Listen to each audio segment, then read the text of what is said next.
You're watching the ACC on ESPN. It's perhaps the most anticipated game in the 90-year history of Kenan Stadium in Chapel Hill. Number 1 Clemson is the first consensus reigning national champ ever to visit.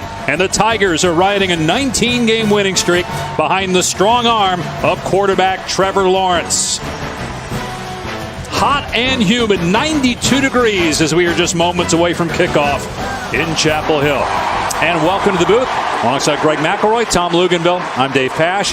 Greg, it was this week, 1 year ago, that Trevor Lawrence became the starting quarterback for Clemson, and the rest was history as he became the first true freshman quarterback to win a national championship in almost 40 years. He's 15-0 as a starter, and in those 15 wins, they have been completely dominant offensively.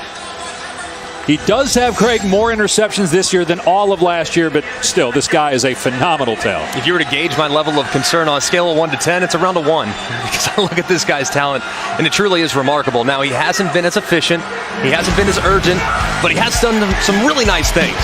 Negotiating defenders and manipulating defenders. That's an area of growth for him. He looks to the flat, pumps at it. Syracuse safety bites. He finds Amari Rodgers over the top for a touchdown. And he's done a great job with his legs, too. Not just to become a runner, but also keeping his eyes downfield, turning as a right-handed passer, running to his left. Difficult throw, makes it look easy. Very accurate for the touchdown against Texas A&M. There are some areas in which I'd like to see him improve. I want to see him make better decisions. I don't want to see him lock in on one wide receiver, but he's had a defense, Tom, that's been excellent in the first 4 weeks of the season. Well, he has, and his counterpart, the young freshman Sam Howell, is going to have his hands full with a defensive secondary that Dabo Swinney says is the best he's had in his tenure at Clemson. Now, the issue with North Carolina on offense, very poor production in the second quarter. But in the fourth quarter is when North Carolina has stood out, and Sam Howell, the young freshman quarterback, has played his best football, the best of any of the 7 impactful true freshman quarterbacks in college football. And Tom, you'll talk with Sam's head coach Mack Brown live when we return. North Carolina, number 1 Clemson. Kickoff from Chapel Hill is next.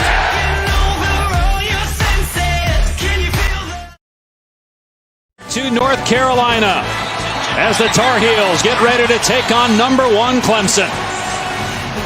Moments ago, Mack Brown spoke to his team in the locker room. You've earned the right to be on this team. You've earned the right to be on ABC in front of millions of people. Now, you got to earn the respect of the nation playing the number 1 team in the country. It's not the best team. It's the team that plays the best on that day. Let's go be that team. And now Mack is live with Tom on the field. Well, Coach, in the locker room, you told your team they have an opportunity. What do they need to do to seize that opportunity against the number 1 team in the country today? Tom, this is the best team in the country. You got to force them into mistakes. They have to have some turnovers, and we have to do some things in the kicking game to give us advantages to have any chance to win. They're really good. Offensively, what do you need Sam Howell to do to put you in the fourth quarter where you played your best football? We got to play clean. We can't turn the ball over. We've got to be able to run the ball and make some plays on first down to stay ahead of the chains. You don't want this bunch pass rushing you on 3rd and long. All right, great, Coach. Thank you very much. Thank you, Tom. Clemson won the toss and deferred. You'll have to wait to see Trevor Lawrence. It'll be Carolina on offense first.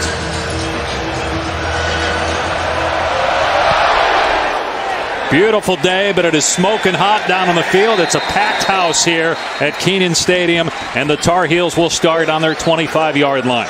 True freshman quarterback Sam Howell, Sun Valley High School, Monroe, North Carolina is where he's from. That's a suburb of Charlotte. He set the state high school record for career total offense, and he's the first true freshman quarterback to start a season opener in North Carolina history. He's been brilliant in the fourth quarter. It's early in games where he struggled. We'll see if that changes here today.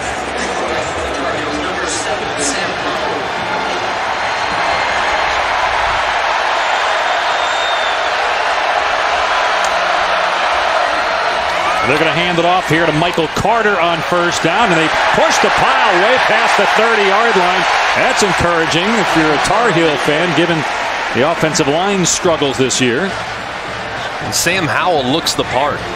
He actually, in stature, reminds you a little bit of Baker Mayfield. A little shorter, a little stockier. got a really nice way about him, too. As a young player, you can't be a roller coaster emotionally. He's not. Very even-keeled, and has handled the starting reins extremely well in his first 4 games. Carter again, and this time he's tracked down from behind by Logan Rudolph. We met with Sam yesterday, and you're right, Greg. I mean, listen, talking with him, every answer was like what you'd expect from somebody that's been trained in public relations for 15 years. And he expected to be here. I mean, he made a dream early in his life as a kid that grew up in the state of North Carolina to be the starting quarterback at North Carolina. Originally committed to Florida State, flipped late, though, when Mac Brown got this job. He's been very good in these first 4 games. His toughest test lying right across the field from him, though, in the Clemson Tigers. Trying to pick up this 3rd down and 1. He'll throw for the first time, and he gets the pass away to Williams into Clemson territory, keeps his balance before he's finally brought down at the 40-yard line. You're going to see pressure right up the middle, and you're going to see the release, the free release hot route. This is a great job by a freshman quarterback. Understanding you don't have enough blockers, get it out to your running back in space for a big conversion. Going to go to the air again here, take a shot, got a receiver, it's Brown! A touchdown for Carolina less than 2 minutes in!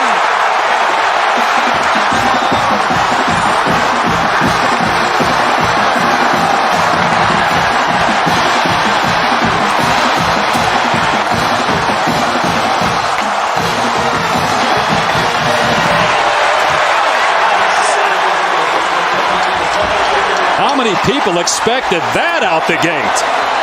Carolina coming off a loss to Appalachian State and Wake Forest before that. But they do have wins against South Carolina and Miami. Sam Howell, 10th touchdown pass of the year. It's 7-zip Heels.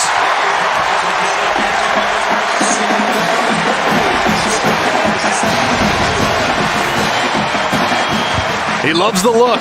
A little wave. Hey, take a peek at me. I'm going to shake him. That's exactly what he does. A little stutter go concept. He gets the corner. A.J. Terrell to bite. Stop his feet just a little bit. And beat him over the top. So far, this North Carolina offense in the first 4 games has been really good.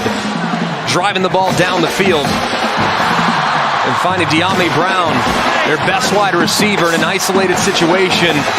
It's a great start for North Carolina's offense. I tell you, Greg, that offensive series began and ended because they won on their early downs. That's what North Carolina's got to do to enable themselves to take those shots and up the tempo by being ahead of the chains on 1st and 2nd down and giving them 3rd and short. What a wonderfully executed drive. And how fitting, as Dabo's talking to his defense right now, how fitting based on what we told you about Howell's personality, right? Number 1's here. It doesn't matter. Just go out and throwing the ball around the park. And Ngata going to run it out here. He's got some room. He's past the 30. And all the way to the 35-yard line. So for the first time this year, Trevor Lawrence comes on the field in the first quarter with his team down. He was born in Knoxville, but raised in Cartersville, Georgia.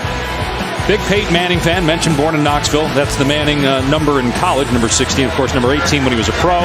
And we told you first time, Jamel Holloway, the only other to do it at Oklahoma back in '85, winning the national championship as a true freshman. Going to throw here, dumping it off to Etienne out in space, and grabbed at the ankles after a gain of 2. Actually, that's Rodgers, excuse me, on the catch. Brought down by Storm Duck, a true freshman corner. The first thing that jumps out when you watch Trevor Lawrence is just his size. He's enormous. And the way the ball comes out of his hands, it's so pure, completely unfazed by weather, wind, what have you. Throws a very tight, accurate football. Has been pretty solid throughout the course of his first 15 starts. Etienne into the secondary, grounded about a yard shy of the line to gain by Chaz Surratt. Well, Trevor Lawrence, again, he's 6'6", 220 pounds, so it's not just that he's got a great arm, but he's huge. He's also an outstanding athlete. He's faced with a 3rd down and 2 here.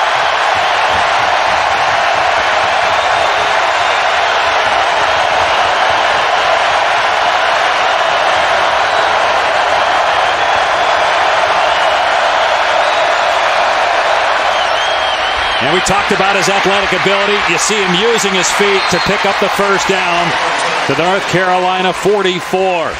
Just a little zone read by Clemson's offense. They're reading this man. As soon as he crashes with Etienne on the inside zone to the right, Trevor pulls it, and he's one-on-one with the safety. Very athletic in the open field. Obviously, the first thing that you love is his arm, but those legs can get you out of some jams, especially in a 3rd-and-1 conversion. He's already got 3 rushing touchdowns, had 1 all of last year. Lawrence back to throw, looking deep. Receiver comes free, and a beautiful catch made by Ross. First down to the 30, pickup of 14. Good job by this offensive line, giving Trevor Lawrence time. You see Justin Ross working across the field, just a little over route, taking his time though against that zone coverage. Doesn't want to run to get covered. Trevor Lawrence finds him a little later than he'd like. A nice pickup on the first down play.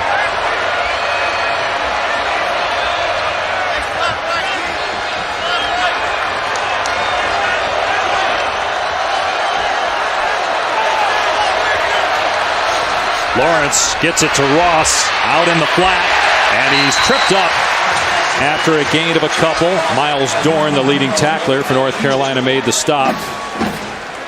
No, Greg, Justin Ross is such a big physical presence, but he was an outside guy predominantly last year in the slot right there. In North Carolina, making that tackle in space is critical for their success on defense today. Clemson, of course, one of the best teams in the country with run after catch with the athletes they have at wide receiver. And Lawrence going to run it here, and he's got Green. Did not get the first down, stepped out a couple of yards shy, so it'll be 3rd down and 2 again.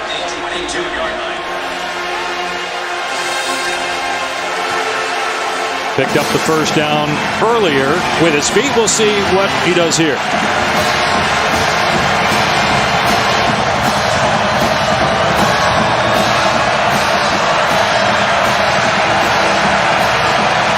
Looks with that tight end attached. This has been an inside zone for Clemson through the first 4 games.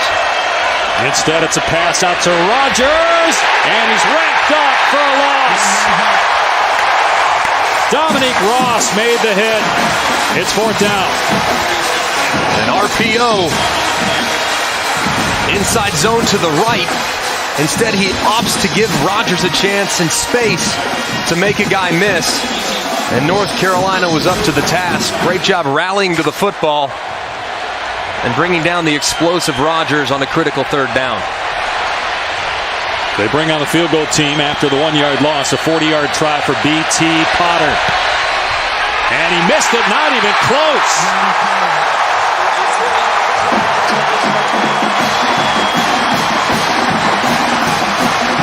So an empty possession for Clemson. Way wide left by B.T. Potter, and it remains 7-0 UNC.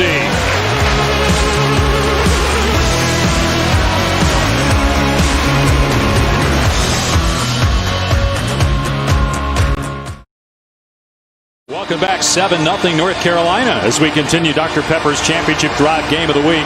Dave Pasch, Greg McElroy, and Tom Luganville. A missed 40-yard field goal by Clemson gives true freshman quarterback Sam Howell another opportunity, and he's going to keep it here, faking the handoff and picking up about 4 yards on first down against this Clemson defense, which the most yardage it had given up in an entire quarter was 74 yards in the first quarter against A&M. North Carolina went 75 yards, 4 plays, less than 2 minutes on the opening possession here today. Play action pass, and Howell has to throw it away with Xavier Thomas right in his grill. And that's a fine play from Sam Howell. Lived to play 3rd down. You don't want to take a sack, obviously, to make a 3rd down almost impossible against a defense like this. 3rd down for Clemson's defense. It's all about pressure. Brent Venables, their defensive coordinator, has done such a great job finding issues in protection and getting free runners on the quarterback. One of their best pressures is a corner blitz against the short side of the field. Keep your eyes on the corner at the top of the screen. And It was juggled and caught, but nowhere to go for Carter as he's cut down by James Skalski in the backfield for a loss of a couple. So a 3-and-out forced by Clemson's defense there. A good response by Clemson's defense. Better in the open field. Good job on second down, sniffing out boot action. And a good job rallying to the football on third down. It's a good response after the big opening drive by the Tar Heels. True freshman punter Ben Kiernan, who grew up in Ireland playing rugby and soccer. Moved to Raleigh. He'll boot it deep to Amari Rogers. A lot of hang time. There's some contact that hit a Clemson player. And the ball scooted out of bounds, so it's going to be Clemson ball. Trevor Lawrence back on the field when you come back to Chapel Hill.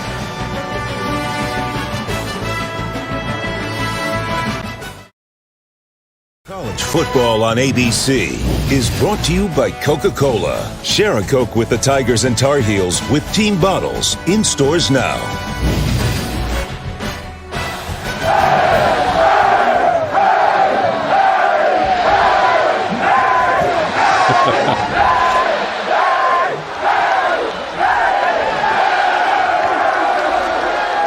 One of the most engaging guys in college football. His players absolutely love him. Keeping the Macarena relevant right there. Solid. It's big. College football Hall of Famer Mac Brown did such a great job here the first time around. Now he's back after spending a handful of years with us. One of 5 active head coaches to win a national title. Dabo Swinney, another one. So you get 2 of the 5 in this game. Second possession for Clemson. They're going to run ETN, and he gets nothing. Stood up by Jason Strobridge, Carolina's best player on defense. And Trevor Lawrence maybe hasn't had his best stuff at any point this season, but Travis Etienne has been amazing. And he really has. I mean, so explosive, so versatile, so dangerous with the football in open space. It's kind of forgotten about just because of all the offseason hype surrounding Trevor Lawrence, but I think he reminded you quickly with his performance against Georgia Tech in the opener. Really grown as a receiver. You saw him flexed out here. Lawrence's pass off target, trying to hit Ross, so it's 3rd down and 8.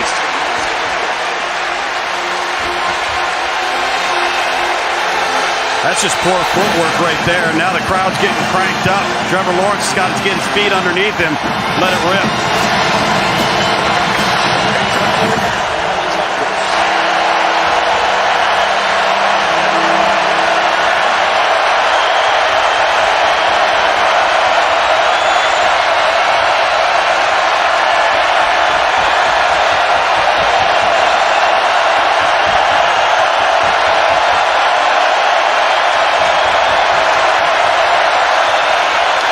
Lawrence gets rid of it, and it's nearly intercepted. Beautiful break on the football by Chaz Surratt. 4th down, 3-and-out by the Tigers. Chaz Surratt, former quarterback. Great feel. During quarters coverage, being responsible for the tight end out in the flat. He plays it slow, almost baits Trevor Lawrence into throwing his 6th interception of the season. A great job by the converted quarterback Surratt. Will Spires will punt it deep to Daz Newsome, who has a punt return for a touchdown in his career. Happened a year ago. Spires just got it away. Wobbly kick. And the fair catch made around the 23. Let's check in with Cassidy Hubbard in the studio.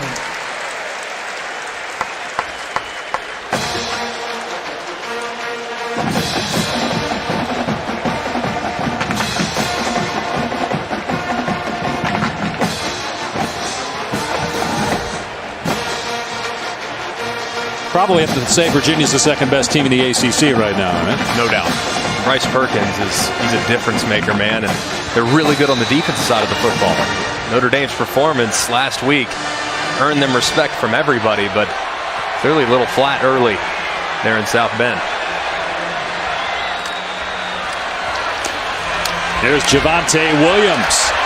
Wrestled down, but after a gain of 3 or 4, Jordan Williams on the stop. You think of all the great D linemen that Clemson lost to the NFL draft, but they have reloaded.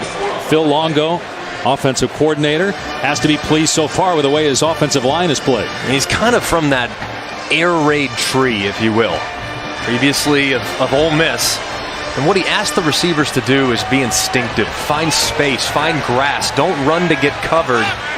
And he said that this North Carolina group, because of how cerebral they are, as a whole, has been maybe the best he's coached in regards to being able to understand the offense quickly. Play action pass here. Howell setting up. And the pass is low, but it's a catch. Bo Corrales able to hang on to it. Now rolling on the field, it's an incomplete pass. Third down. They were spotting the ball. Another official came racing in and said no. It skipped to him. It looked like it did.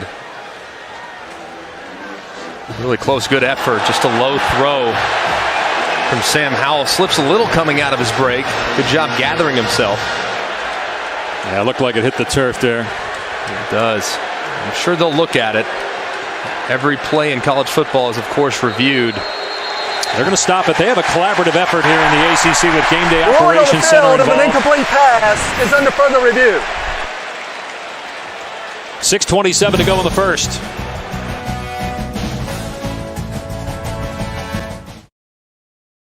Seven 0 North Carolina leads top-ranked Clemson as we continue Dr. Pepper's Championship Drive Game of the Week.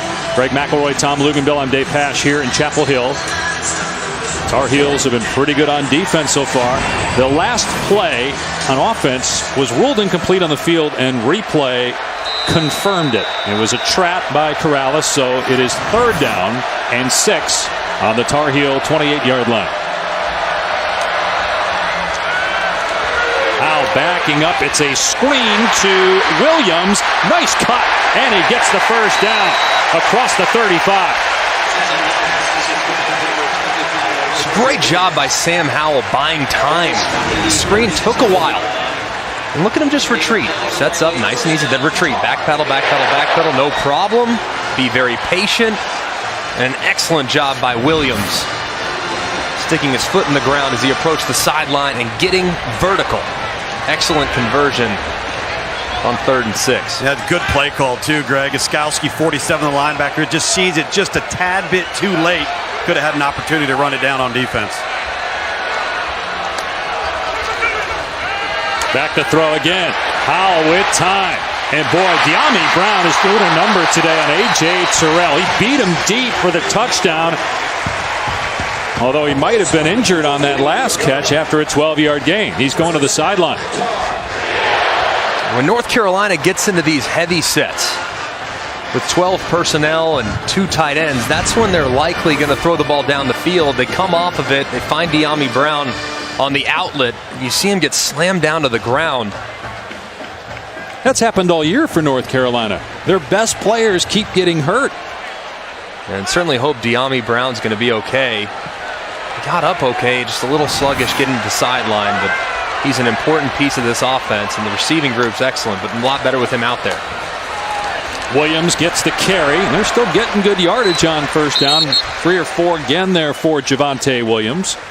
No, Greg, this offense for North Carolina, they've repeatedly been able to get 4 yards plus on 1st down, but it's been 2nd down that's been the Achilles heel because it's put them in 3rd long. Able to convert last time on that screen. They got to start getting the production on 2nd down. And they've been throwing it on 2nd down, right? And they haven't really had a lot of success doing it. They have a big offensive line, really big offensive line. You can trust them on 2nd down. See if they can match the push that they got on 1st and 10 throughout the first 10 minutes of this game. See all the guys there in the box for Clemson, and they will throw it. Howell dumps it out in the flat. And nice job by Daz Newsome to get close to the line to gain before Isaiah Simmons makes the tackle. So it's 3rd down and short. About 2 to go.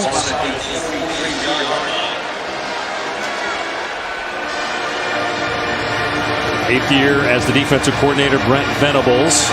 Look at him making them checks, man. One after another. Check, check, check, check, check.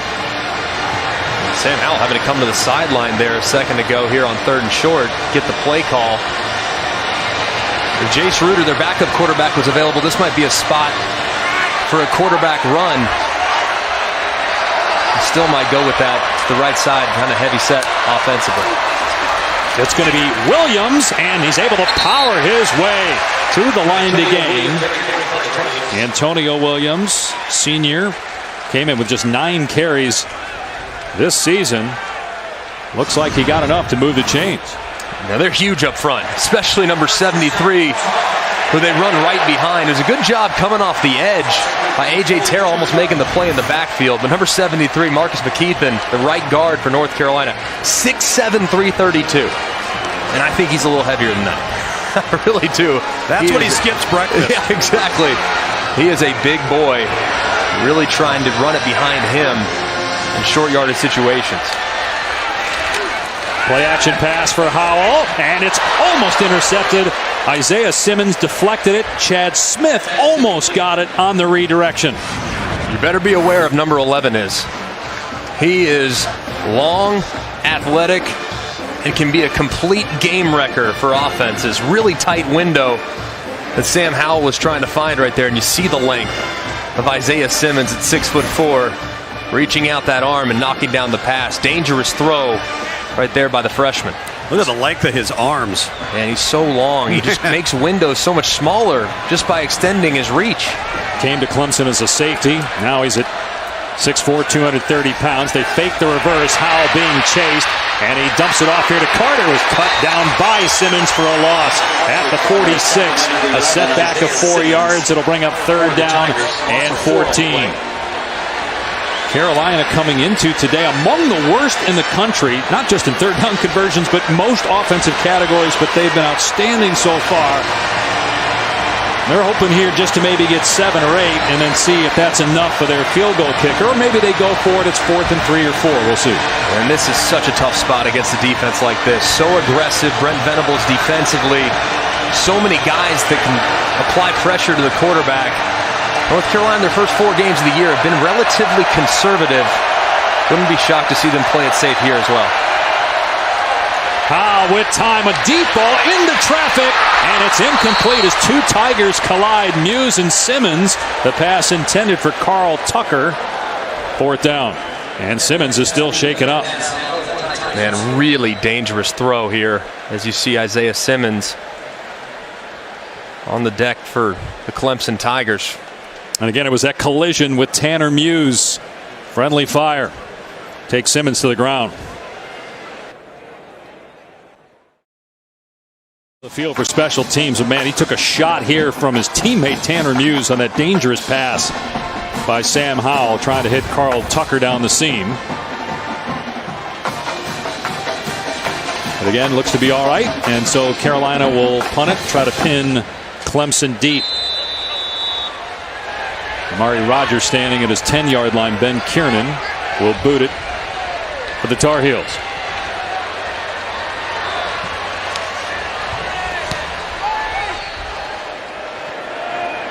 That's well done.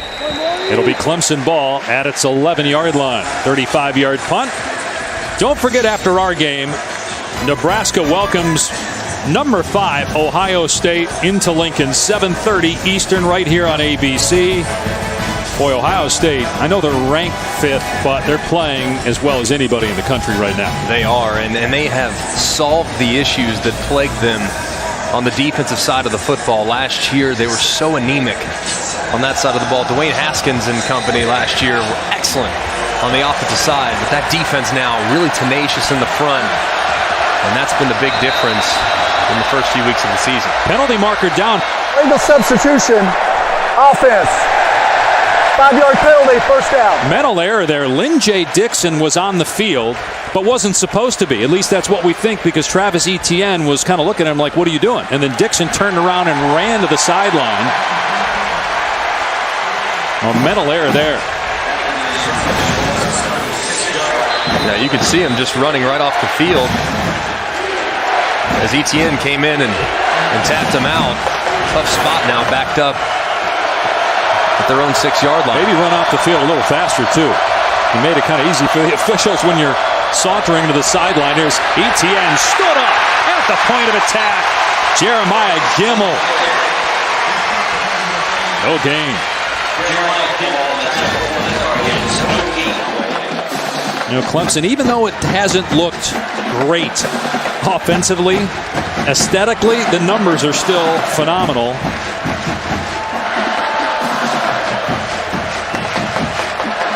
Hard to do much from here, though. 2nd and 15. You do have Trevor Lawrence, but you're backed up on your 6-yard line. And the Tar Heels have been pretty salty up front so far defensively. Lawrence throwing from his own end zone. He rips that one in there complete. T. Higgins right at the first down marker. He got it at the 22. Beautiful throw by Trevor Lawrence. These are the throws that in the playoff run he made look so routine. And that's tight coverage, a little corner out. He puts it on the money for the conversion. Maybe that'll get his day going a little bit. Lynn J. Dixon is in the game right now. He'll get the carry. And Dixon stacked up at the 26-yard line after a 4-yard run for the sophomore from Butler, Georgia. I really like this kid, Greg, and I was talking to Dabo Swinney during pregame warm-up, and not to knock any of the previous reserves they've had behind Travis Etienne, but this guy, when he enters the game, there's very little drop-off in the run game. Yeah, he's really good. I've been so impressed watching him grow and develop over these last couple seasons. And they'll feed Dixon again, and he is bottled up. Gain of maybe one. Strobridge, who is playing injured. He's not 100%, but he is so good up front for North Carolina. Big-time difference maker. It's 3rd and 4 now for Clemson. As the first quarter comes to an end. 7-0. North Carolina after 1. We'll be back after this message and a word from our ABC stations.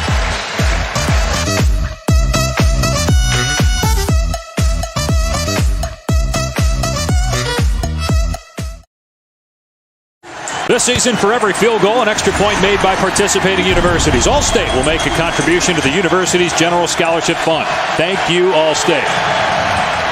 Hot and humid day here in Chapel Hill, but a packed house. The #1 team in the country visiting Kenan Stadium for the first time since Florida State in the late 90s. Lawrence on 3rd down, a back shoulder fade that's on target to Higgins. First down, Tigers out to the 43-yard line. Pick up a 15. Trevor Lawrence starting to heat up a little bit on these downfield throws. This time he sees that he has an opportunity for the back shoulder. Obviously, North Carolina going to try to make sure that they don't get beat over the top. So that back shoulder throw is going to be accessible for Trevor Lawrence throughout this one, just knowing the length of his wide receivers. Here's Dixon. Turns it upfield and gets clocked around the 47-yard line, but that's an excellent run on first down. Gain of 9 on the play. And Greg, Dave, keep an eye on where number 29 is, Storm Duck. The true freshman corner, big, tall, long kid, very athletic. Got ourselves an injury here on the field, Dave. Get it back to you. Yeah, Tom, that's Chaz Surratt. And again, we talked about Carolina losing a lot of its best players to injury. Surratt's been very important to them this year. It's Georgia last week. A lot of people didn't see that one coming. Meanwhile, Clemson down 7-0, the #1 team in the country. They pick up the first down on 2nd and short with Travis Etienne. Tigers got it going on this drive with Trevor Lawrence making a couple of nice throws. Remember, they started this drive on their 6-yard line. Yeah, and Greg, before we had the injury, look at the matchup to the bottom of your screen with Storm Duck, number 29, versus T. Higgins. That's the one. Now you're seeing them back off a little bit. I think that's smart. Press coverage is tough to handle for North Carolina right now. Lawrence is looking that way, and wide open is Ross down to the 9-yard line. 31-yard pass play. And that off coverage into the boundary really makes it tough. They run 2 receivers vertical in a little switch concept to get Storm Duck in a really tough spot. Good throw and catch. Lawrence pump fakes and runs it here and going nowhere fast. Dragged down by Surratt, who's back out there. Loss of about 4 on the play. What happened there? He was thinking that they were going to run a conversion fade to the top. And his receiver just stood there in a hitch concept. So a little bit miscommunication between Trevor Lawrence and T. Higgins, the intended receiver.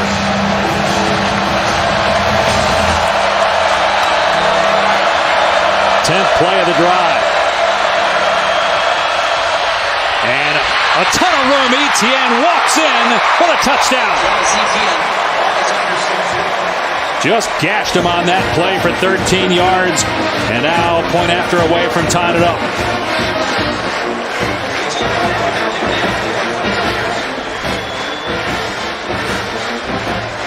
Fifth touchdown for ETN this season.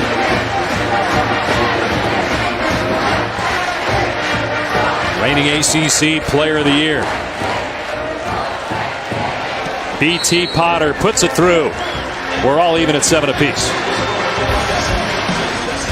Clemson backed up at their own 6-yard line. Just need a little bit more room to get that offense in gear. Travis Etienne scores. It's knotted at 7s here in Chapel Hill.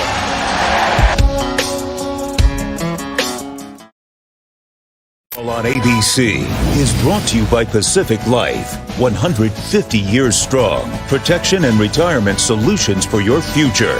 And General Mills. Bring more to your game day with General Mills tailgate recipes. See what you can create at wearetailgatenation.com. Well, the only programs to win 3 titles in 4 years, Nebraska 94, 95, 97, and then recently Alabama. Clemson trying to do it as well. They won it in 16 with Deshaun Watson, who was the runner-up to Lamar Jackson for the Heisman Trophy. And then last year, of course, with the true freshman quarterback Trevor Lawrence. It was this week 1 year ago that he got the start against Syracuse, becoming their #1 QB. Another freshman, Sam Howell, trying to look a little bit like Trevor Lawrence. Done a good job so far. Under pressure. Finds his hot route because of the blitz. Blitz coming front side to the right side. He knows he's picked up. He knows he's got plenty of blockers. He also understands he has one-on-one. A little stutter-go concept. He throws a strike down the field to De'Ami Brown. He's come back to earth a little bit in the last 13 minutes of the first quarter, but against the blitz so far, he's had an answer. And that's a good thing because Clemson relies very heavily on blitzes throughout the course of their defensive plan. De'Ami Brown is back out there, got injured earlier, but he's been wearing out A.J. Terrell so far. Howell in trouble and sacked. Jordan Williams, sophomore from Virginia Beach, gets his first takedown of the year, a loss of 7. Now you're just going to see him working right across. He's able to get home as he crosses face. The right tackle, Marcus McKeithen, just can't stay with him. Too quick. A nice job applying the pressure there by the Clemson defensive line. Yeah, that's the last thing you needed if you're North Carolina after Clemson got its first score, is to go backwards on the next play. And they're going to run it here with Carter. He fights to get across the 25-yard line. So got a good chunk of it back. Going to bring up 3rd and long here. You know, this is one area, Greg, where I think Phil Longo, the offensive coordinator, has some confidence in his quarterback because he hasn't spoon-fed him. He's got the full complement of the offense on 3rd down, which gives him more options in their play call. 3rd and 9.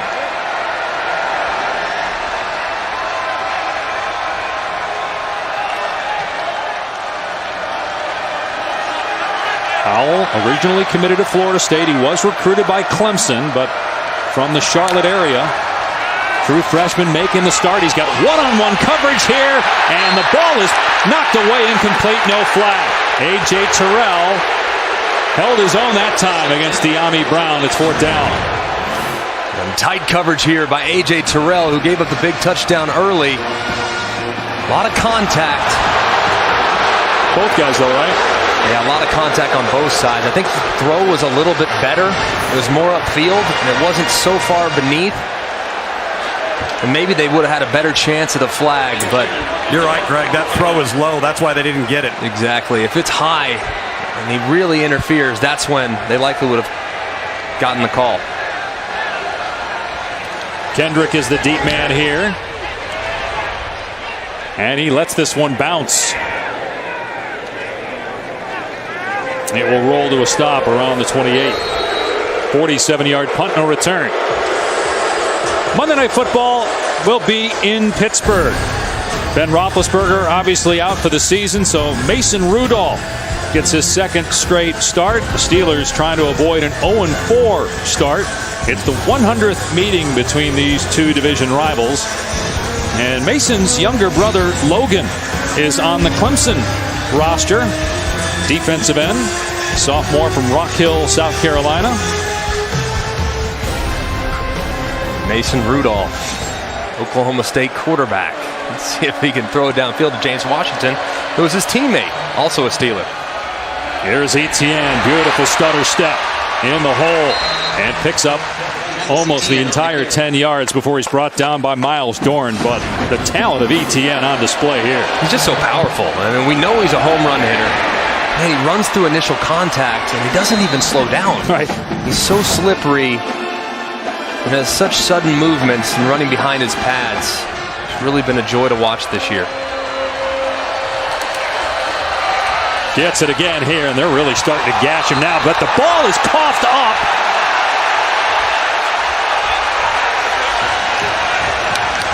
And it's North Carolina ball.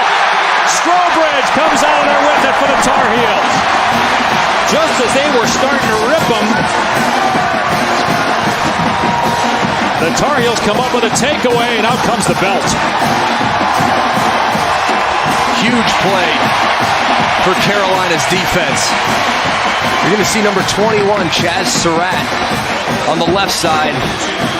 And on the other side, you see Gimmel both reaching for the football. It gets dislodged.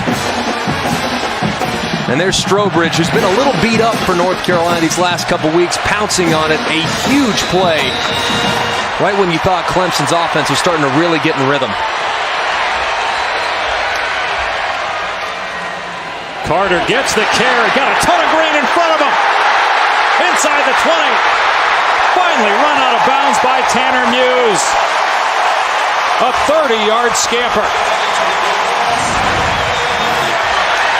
And just 5 in the box defensively for Clemson, which means run, run, run. And Michael Carter does it beautifully. It's an inside run, breaking it to the outside. You see that speed.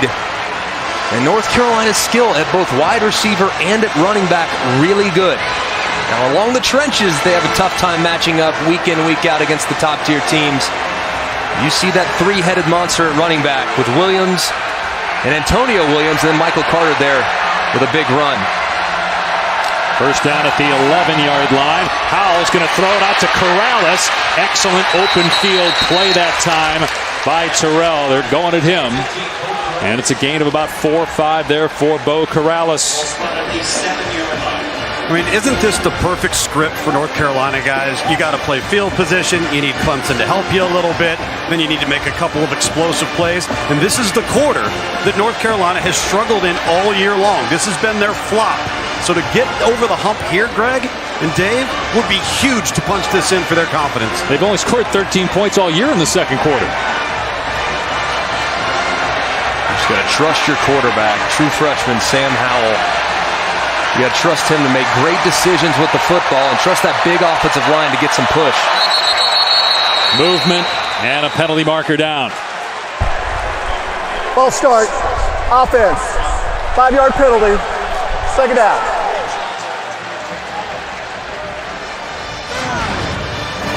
It's almost as if they're late with the snap. Yeah. And you see 2 guys move. You see the clap.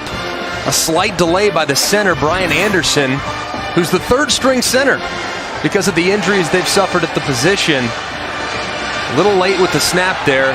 As a result, North Carolina gets backed up.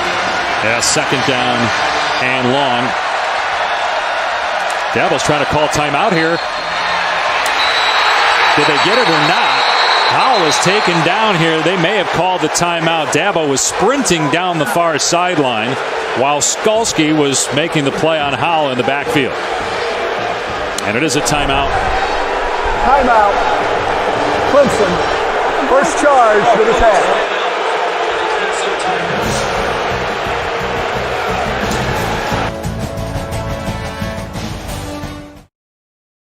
Dr. Pepper's Championship Drive Game of the Week.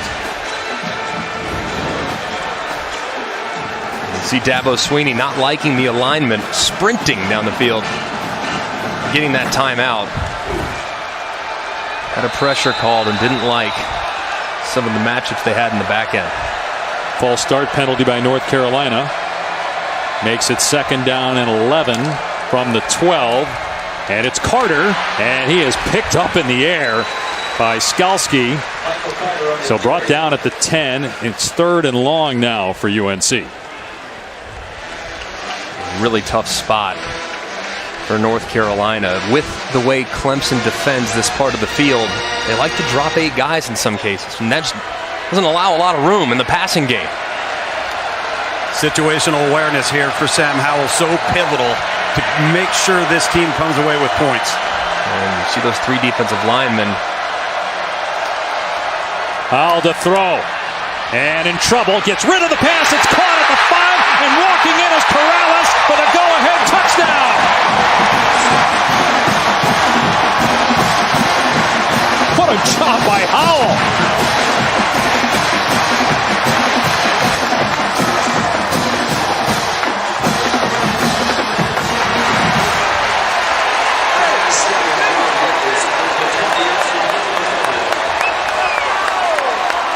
Keep in mind, Clemson has won 19 consecutive games, 13 in a row in the regular season against ACC teams. The last regular season loss nearly 2 years ago at Syracuse, going into a bye week. After this game, they have a bye next Saturday, the Tigers. Well, it all got started because of the turnover. The fumble by Travis Etienne, made possible by Chaz Surratt and Jeremiah Gimmel, pounced on by Jason Strobridge. And look at Sam Howell. His eyes are to the right. The read is to the right. Everything's to the right. Oh, look what I found. An uncovered Corrales because of the bust defensively of the Clemson Tigers. You would run that play 100 times. 100 times. And you would never throw it to that guy. Really? You really wouldn't. Because it's a full mesh. He is exclusively to just create separation for the guy that's coming underneath him. But he uncovers. Sam Howell finds him. How about Sam with his eyes, Greg? It's a great job. Yeah. I mean, he was under duress, moved to his right, didn't like it, and all of a sudden, that peripheral vision Kept his eyes back up. the left side of the field. Corrales opened up.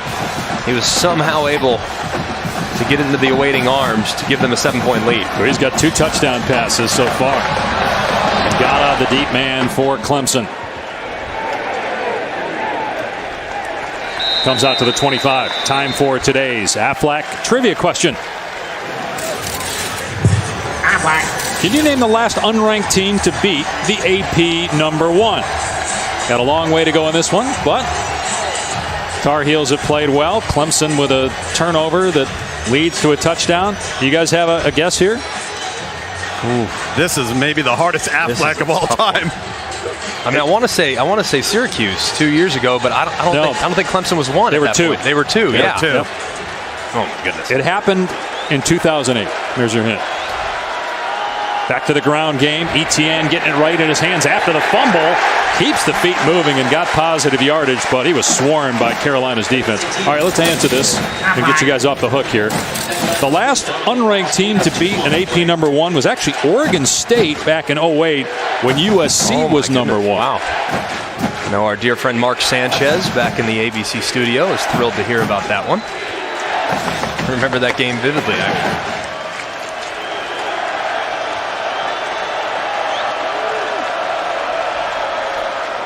Lawrence back to throw on 2nd down, climbs the pocket, and throws high.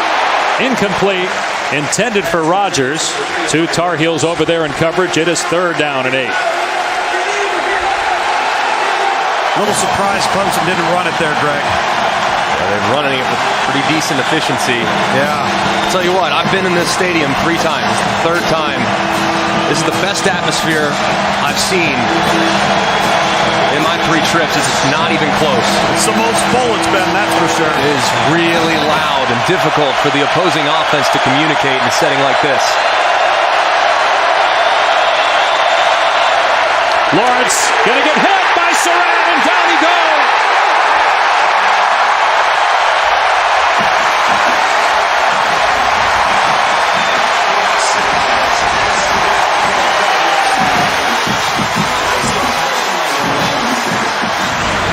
You're going to see Surratt come right off the edge and then pressure on the other side with internal pressure as well.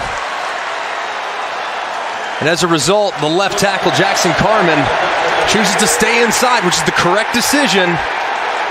But a great design by the defensive coordinator, Jay Bateman, to put stress on that tackle and get the sack. There's some movement by Clemson. That's going to back them up even more. It's only the 4th sack allowed by the Tigers this year, and 2 of those came against A&M. Ball start. Offense, number 10. 5-yard penalty. 4th down. But you guys were talking about the atmosphere, and I know, Greg, that you visited here and it came down to Carolina and Alabama. But with Mack Brown, and I know you lose to App State and you lose to Wake Forest, but just watching that game, we were together after our game that opening week, watching South Carolina. There was just something different about the way the Tar Heels played. And just being here this week around Mack Brown, based on how the program was under the previous regime, there was something different. Doesn't mean they're going to win today, but the program clearly is headed in the right direction. Fair catch made at the 40-yard line. Let's go to Cassidy in the studio.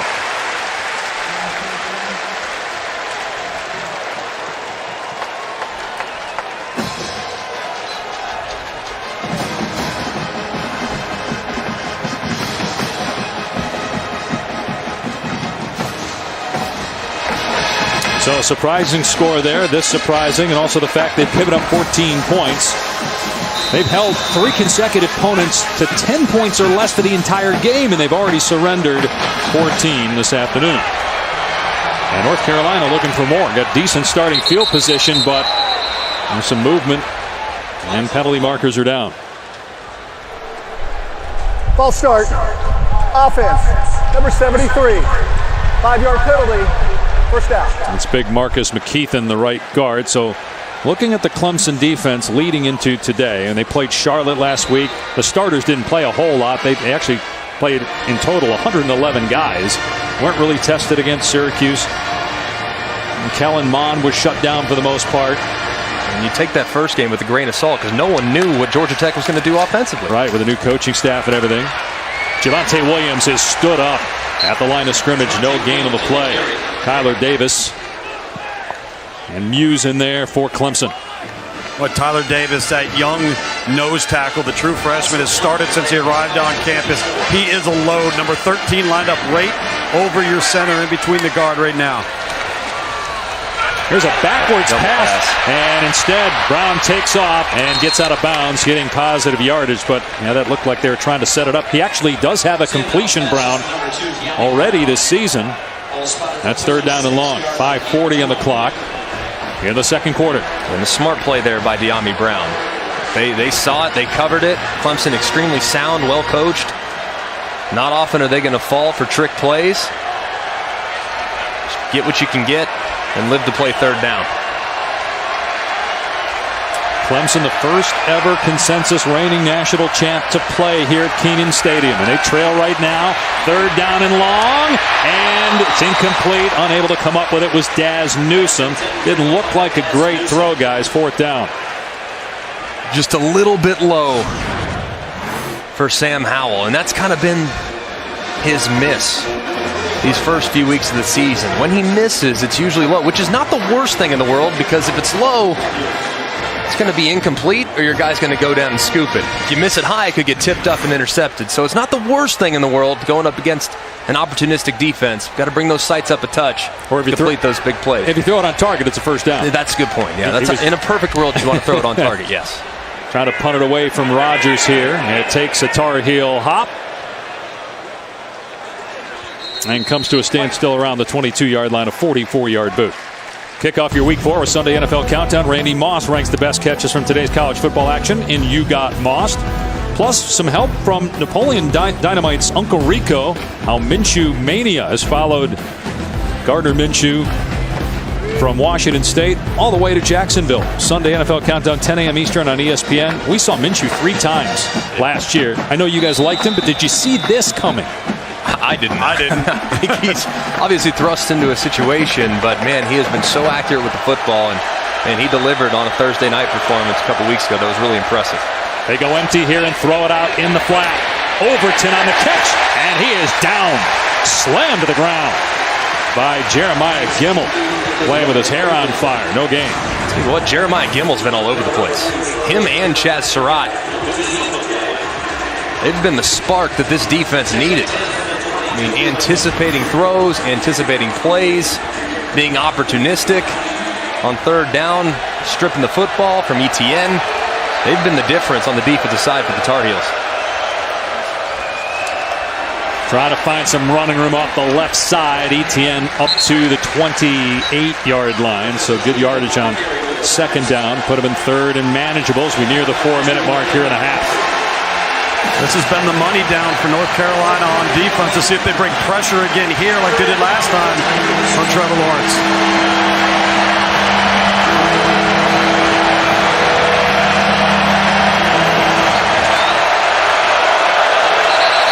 North Carolina's got issues in substitution. They got to call timeout, yeah. That'll leave the Tar Heels with 2.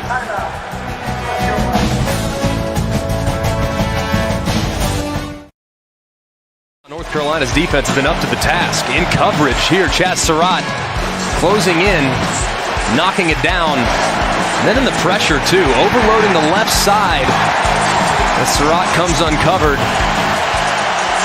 So far, they've been excellent against a high-powered offensive attack on third down, critical down and distance, knowing their lack of depth that they have at all 3 levels. It's third down and 5. Here comes a delayed blitz, and Lawrence takes off. Ton of running room. Takes a seat around the 44-yard line. First down, Clemson after a 17-yard run by the quarterback. Yeah, you're going to see all this movement, and as a result, it just vacates. I mean, it's like the parting of the Red Sea. I mean, so much room, and sure enough, Trevor Lawrence out the gate. It's good recognition in the disappearance in the front, getting vertical with his legs.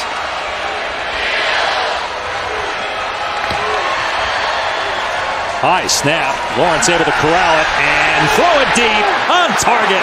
Higgins made the catch inside the 30-yard line with Trey Morrison draped all over him. 26 yards through the air for Lawrence. Man, this is such a hard throw. This is a 30-yard throw on a back shoulder dime. I mean, absolutely perfect. In this formation earlier, they took a shot at Storm Duck on the left side. They pump. Lawrence steps up and gets hit. A sack at the 29-yard line. Strobridge and Tamon Fox team up on the tackle. We're at the 3-minute mark. Fox is slow to get up. Clemson trying to tie it before intermission. 2 timeouts remaining for both teams.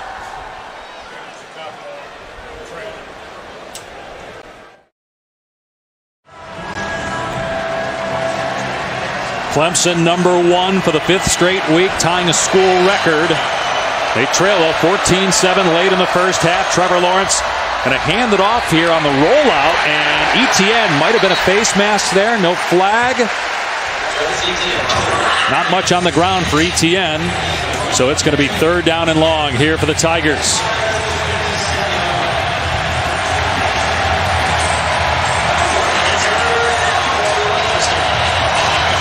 Jay Bateman, the defensive coordinator. His first year with the Heels. See what he dials up here on third down and 9 against the outstanding sophomore quarterback. Delayed blitz. Lawrence gets out of there for now. Rolling left, and he throws it complete. What a play by Lawrence to Higgins. Down to the 10 for a first down. My goodness. 3 up the middle pressure. Really difficult on a quarterback. And you see Miles Dorn just over pursue Trevor Lawrence like he's been doing all year long, moving to his left and throwing a dart. So good on the run, keeping his eyes downfield. He's got the hot hand, but it's a quarterback sneak here. He spins away from one defender. Coach has talked all week about how athletic Trevor Lawrence is. We know about him as a thrower, but we've seen him use his feet a lot in this game. It's 2nd and goal, 90 seconds to go in the half. The longer these drives go, the more Clemson has a tendency to lean on running the football. And in this formation with the tight end attached in line, it's been a heavy run tell for him in the past. It's Etienne busting a tackle, but then dropped at the 3 by Don Chapman, a true freshman safety. So it is third down and goal. I think Clemson's got to keep it on the ground here, Greg, in some way, shape, or form, because eventually it's going to wear out North Carolina's front. They're just so thin in their front 7. Yeah, and they bring in a second tight end, 12 personnel for the Clemson Tigers, which is what they try to do. They want to run the football in this formation, but if they get a one-on-one, They're more than happy to throw a back shoulder fade. They're having some issues figuring out what the call is. You saw Trevor with his hand up, and so Dabo Swinney calls a timeout with 38 seconds to go. That will leave Clemson with one timeout on 3rd and goal. This season, Taco Bell celebrating student sections and passionate fans by awarding the Live Más Student Section of the Year. The Tar Heel Student Section already on the national watch list. Go to ESPN.com/Taco Bell to see how your school can compete or get the committee's attention by using hashtag Live Más Student Section Contest.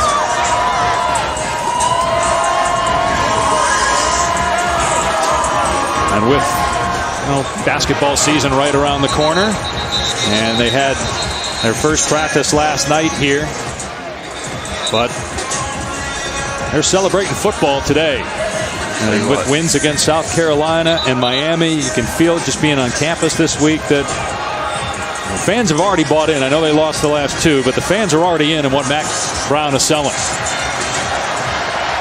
Hard not to love what Mac's trying to build and the energy he's trying to provide this fan base that has been through a lot of ups and downs in the last couple years. 3rd and goal from inside the 5 for Clemson. Looking to tie it before halftime. And a design quarterback run for Lawrence. He is in for the touchdown. That's 4 rushing touchdowns already for Lawrence this year. Family from Cartersville, Georgia in attendance, and they're a point after away from tying this up.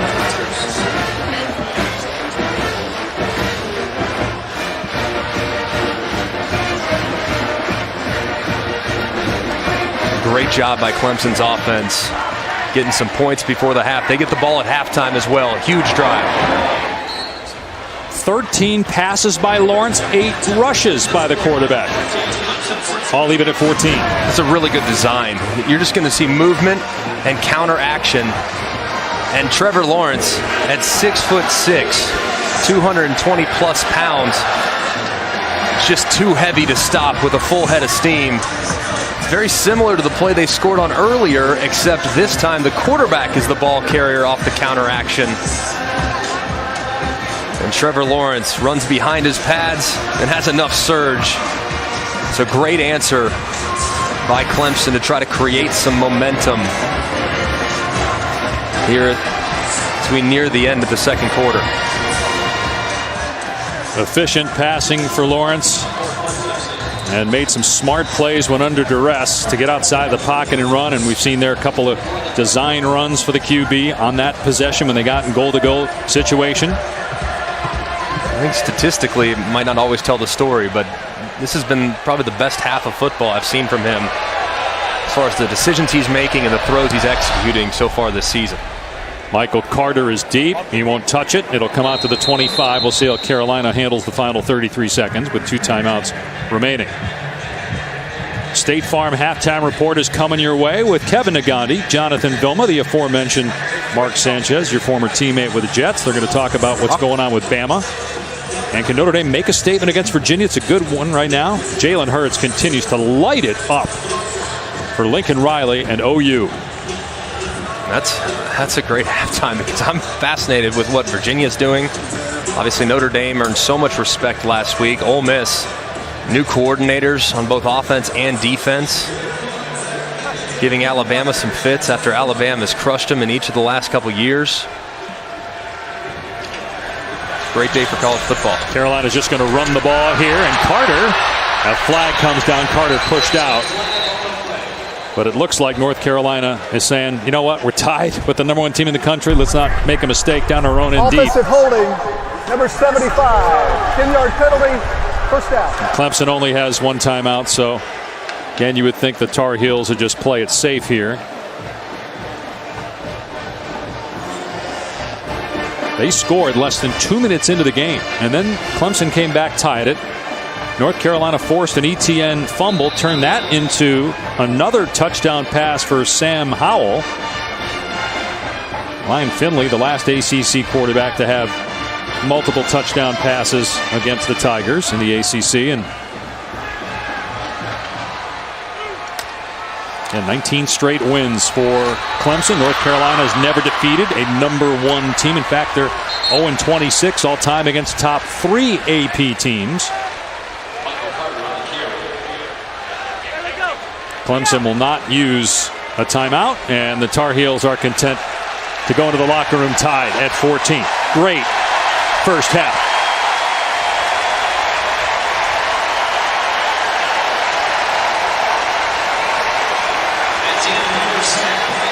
And as Greg mentioned, Clemson will get the ball to start the second half.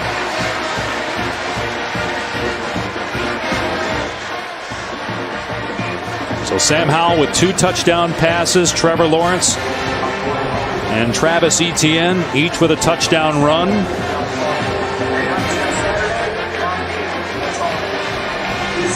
And Thomas with Dabo Swinney.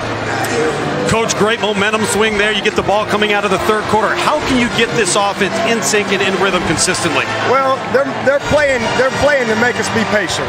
You know, they're just playing 2 safety, forcing us to run the ball, get a turnover, and so we got to make the plays that are there, take care of the ball. But hey, they're doing a heck of a job. You know, the biggest thing is we got to go in there and do what we did right there. Do a good job winning inside, and then make the plays on the corners when they're there. All right, but they're doing a heck of a job. Give them credit. We got to go in here and play a little better. Turnover, touchdown off a turnover, and then they had the big play. All right. So just a couple of plays. And it's a good football team. We got to get in here and play a little better. All right, thanks, Coach. Okay. 14-14. #1 Clemson tied with North Carolina in Chapel Hill. And when we come back, Kevin Agandi, Jonathan Vilma, Mark Sanchez will catch you up with everything on the State Farm Halftime Report after this message and a word from our ABC stations. The ACC on ESPN. Dave Pasch, Greg McElroy, Tom Luganville back in Chapel Hill, where #1 Clemson, which has won 19 consecutive games, trailed for most of the first half. But Trevor Lawrence, a rushing touchdown in the final moments of that second quarter, ties the game at 14. What surprised you, Greg, the most about what you saw in the first half? Like just how North Carolina was able to match Clemson from a physicality standpoint. I mean, Clemson usually so physically imposing and being able to run the football with great efficiency. And when they don't run the football, they can deal it to their excellent wide receivers on the outside.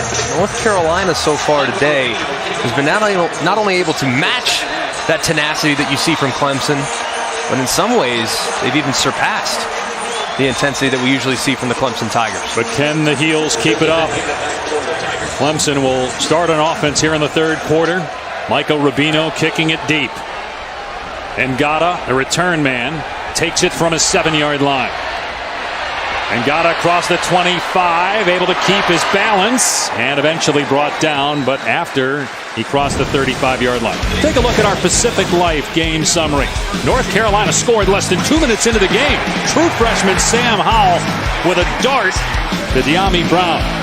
And then a forced turnover. Etienne fumbles the ball. Strobridge recovers. That leads to another North Carolina touchdown. But then, as mentioned, Trevor Lawrence with a rushing score at the end of the half to tie the game at 14.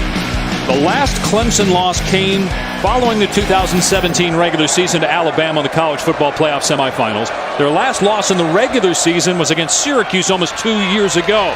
Great job by Lawrence to keep that play alive and dump it off to Rodgers close to the first down. Well, guys, I got a laundry list from Mack Brown. Lots of things to cover in the halftime. #1, losing momentum the last 5 minutes of the second quarter, and then knowing Clemson was going to get the ball. So this 5 minutes of the third quarter, very critical. We saw the zone read and the little option pitch there from Trevor Lawrence. He said, guys, tackle one of them. Tackle the back or the quarterback. Tackle both of them, but at least tackle one of them right now, and they got to make a play in the kicking game if they have a chance to win. Clemson missed a field goal in the first half. Etienne spilled by Chaz Surratt after a gain of a couple. You look at Clemson, I think that's one area here in the second half that they really need to get going. Coming out of halftime, they ran the ball pretty well. Travis Etienne obviously had the fumble, which was huge. But they need to figure out a way to consistently try to impose their will on the line of scrimmage. They have a good, physical, veteran offensive line and a dynamic running back. So I think leaning on the run game is really going to benefit them, knowing the lack of depth that North Carolina has defensively. They have 4 seniors up front. Lawrence to throw, And it's Etienne out in space, able to make the first man miss. It's going to be third down at about 4 here. So obviously the game's tied, but coming into today, Clemson had trailed for about 3.5 minutes, and that was against A&M. In the first half, they trailed for almost 23 minutes. And now the Tigers faced with a third down and 4. This is huge for North Carolina if it can get a stop.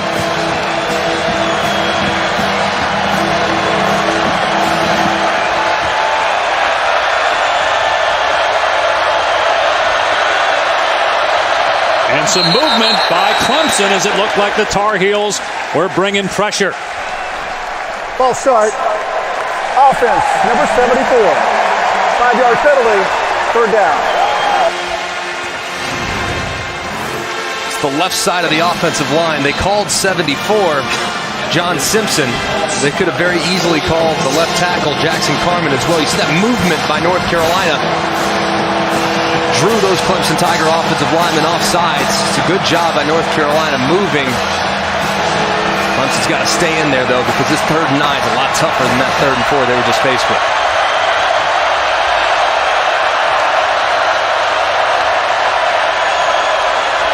Lawrence with time and a wide open receiver. First down catch for Trey Higgins to the 39 of North Carolina. 14 yards. Very simple concept. You're just going to see a little switch route to the right-hand side. T. Higgins just going to line up, turn around, give the quarterback his numbers. You see that switch concept. And the underneath defender just loses track. That's Tamon Fox, who's a better pass rusher than he is a cover guy. It's a little lost in space, and T. Higgins converts. So they go empty here with the quarterback Trevor Lawrence in a rhythm. Got time again. Couple of hitches, throws deep down the seam. Incomplete, intended for the tight end, J.C. Chalk. Jeremiah Gimmel running downfield defensively for North Carolina. These are the things we saw from Trevor Lawrence occasionally over the first 4 games of the year, getting locked in on one player. And that's pretty good coverage. And when you look at Chalk, he's really a better blocker than he is route runner. And Gimmel's in good coverage and good phase. Good no call, of course, by the officials, but that's where you'd like to see Trevor Lawrence come off that initial progression and find another outlet.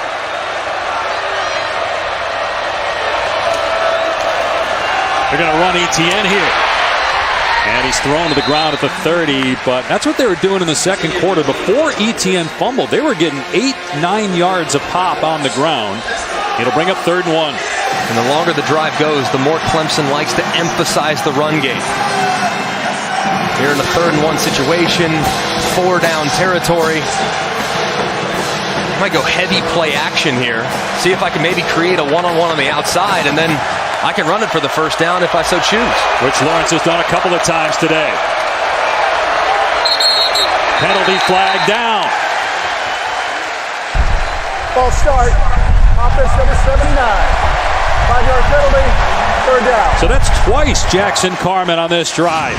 He is the only underclassman up front for Clemson, sophomore. Yeah, they're going to get Carman. You can see him just twitch just a little bit. And that's just enough, and a good job by the umpire seeing that slight twitch. It's interesting, they're pulling him too. You're taking him out, maybe your best offensive lineman, for a big 3rd down because of the mental errors. Watch the right side. When they stack these receivers into the boundary, that's where they like to work. Lawrence gets hit as he throws, and he overthrew his intended receiver, Ross, incomplete. Does Clemson go for it? I know it's 4th and 6. Or are you just punting it and trying to pin the Tar Heels deep? Looks like they're going to keep the offense on the field. Trevor Lawrence took a huge hit there by Aaron Crawford as he went inside and delivered the blow. You surprised that they're going for it? I'm not. I have a feeling there was a huge challenge. I mean, you got Potter. He missed, though, from 40. It would be about 52 from here. You could also punt. It's too far. You have the best quarterback in America, arguably, under center. You got to trust him and this elite receiver core to make a play for you in critical down and distance. Delayed blitz. Lawrence pass high. Almost caught. A second attempt by Higgins. He couldn't pull it down. And North Carolina takes over on downs.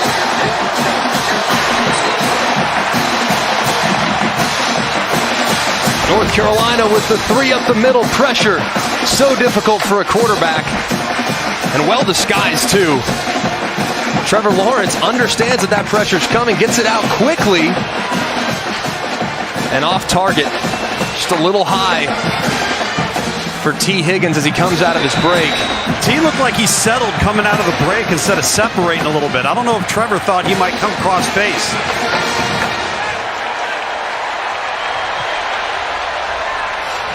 North Carolina takes over on its 35-yard line. Here's Carter trying to get the edge. It's so hard to do against that speed for Clemson. Isaiah Simmons, the leading tackler for the Tigers.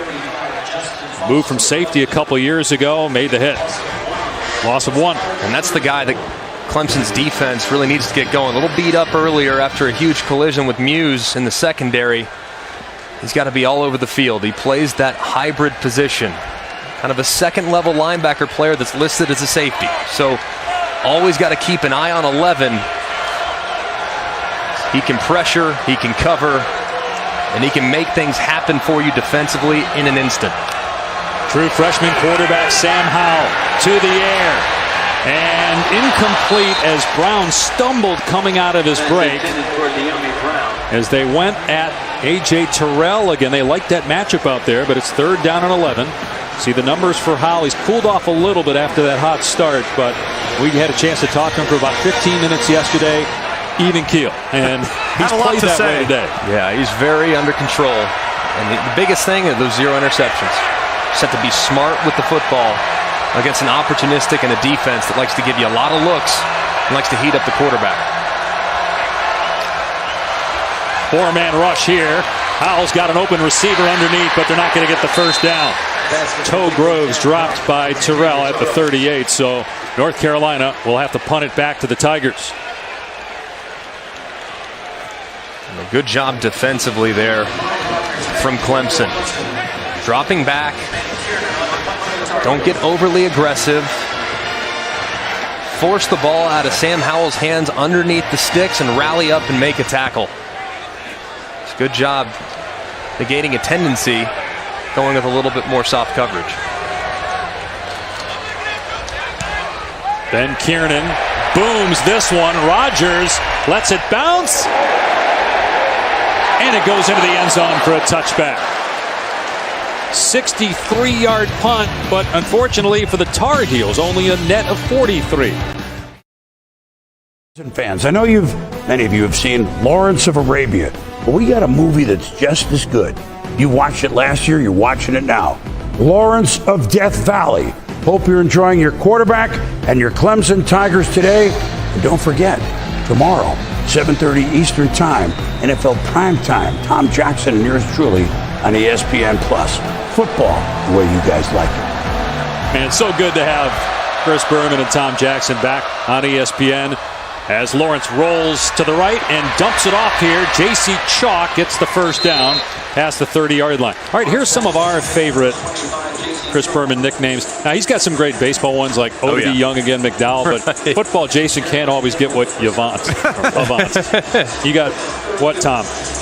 Jeff, Philadelphia Feagles. You got to love that one. Mac. And of course, Mike, you're in good hands with Allstott. When you can give love to a fullback/running back, you have to, right?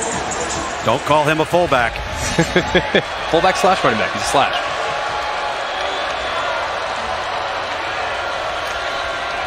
Back to the ground. ETN dropped after a pickup of about 4 or 5. Here's Cassidy in the studio.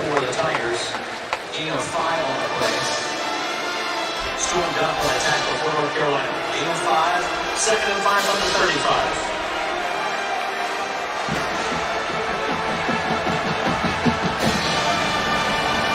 35. At Virginia trying to get to 5-0. Clemson looking to do the same.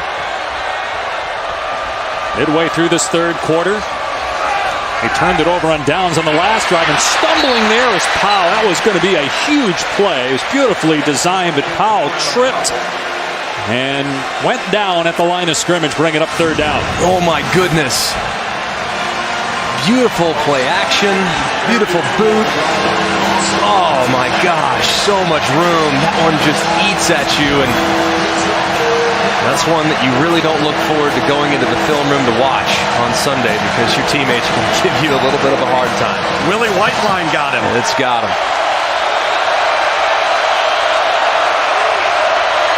And movement again on the offensive line. This by John Simpson, the left guard. Remember Jackson Carman. Offense number 74. 5-yard penalty. Third down. Jackson Carman, the left tackle, he's been pulled after consecutive false starts, and now it's Simpson getting called for one. Yeah, and we've referenced just how crazy this atmosphere is. I've been here. I've done some North Carolina games in the past, and it's never been anywhere near this type of atmosphere. Great energy and clearly causing some fits with the Clemson offensive line.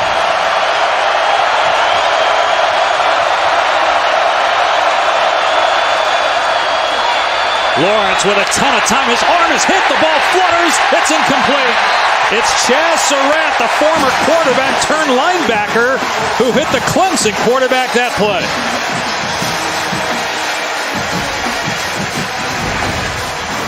Internal cross pressure gets Surratt on ETN in a pass rushing situation. And you can see Surratt getting just enough of Trevor Lawrence's right arm to deflect the pass. Surratt on third down has been outstanding today.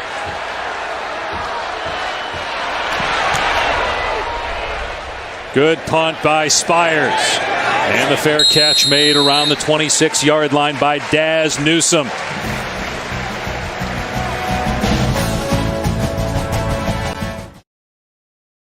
Brought to you by Samsung QLED TV. Here's the touchdown pass early on by true freshman quarterback Sam Howell. And then they force a fumble on Travis Etienne. Strobridge recovers. That leads to another Sam Howell touchdown pass. Clemson scored at the end of the half, but just punted it away. They've got the longest active win streak in FBS. Ohio State is number 2 at 10 in a row. The Buckeyes play at Nebraska on ABC tonight. The last regular season loss for Clemson at Syracuse going into a bye week in 2017. And Dabo Swinney warned his team this week about the fact they're going into a bye week next week, saying it's similar to 2 years ago. Let's not make the same mistake. But right now, they're in a fight with the Tar Heels.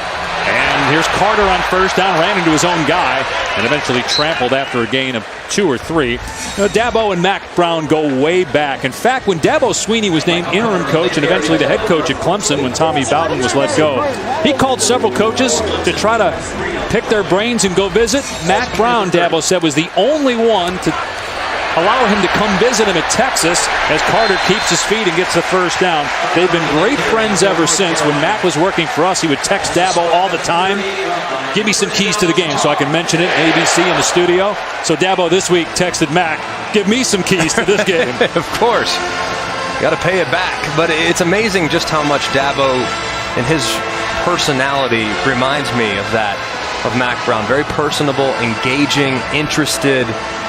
Just two guys that you just really would love to have the chance to play for, and it's great to see Mack back on the sideline where he's most comfortable. Their relationship goes all the way back to Gene Stallings, who Dabo played for at Alabama, and Mack's good friends with. They go with Carter again, just sticking with the ground game and pick it up 2 or 3.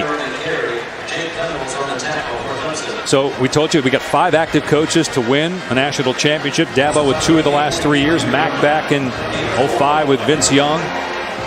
But they're distant from the guy at the top, Nick Saban, is going for number 7 this year.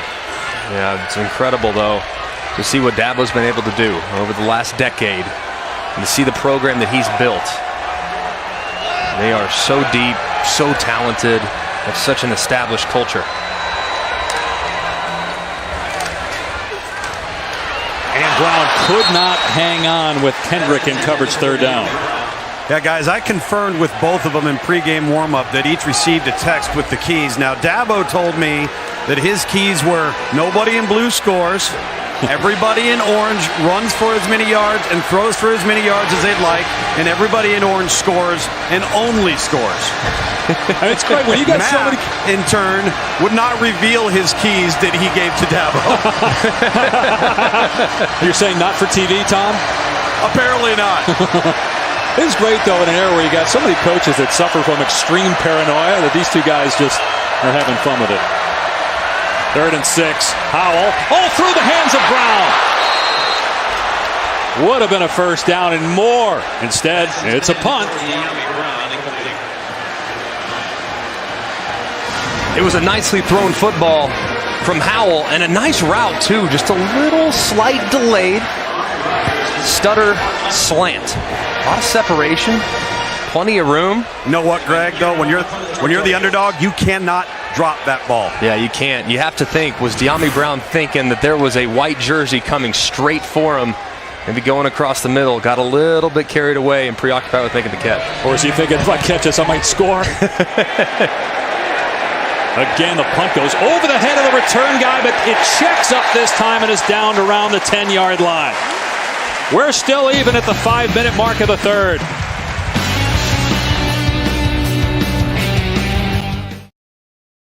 The reason why they're tied at 14 is the pressure that North Carolina's been able to get on Trevor Lawrence. Open receiver and Ross on the post, but the pressure forces the ball to sail high, and then Chet Surratt working against Travis Etienne on the cross dog pressure, hitting Trevor Lawrence's arm as he released the football. This pressure from North Carolina has been outstanding on third down. Lynn J. Dixon gets the carry here, and a pickup of about 3 or 4. Well, guys, momentum is such a big thing in this game, and just watching Clemson's sideline, and Dabo Swinney in particular, on that last drive for North Carolina, they forced the punt, so you're all jacked up, right? You're going to get the ball back, probably pretty good field position.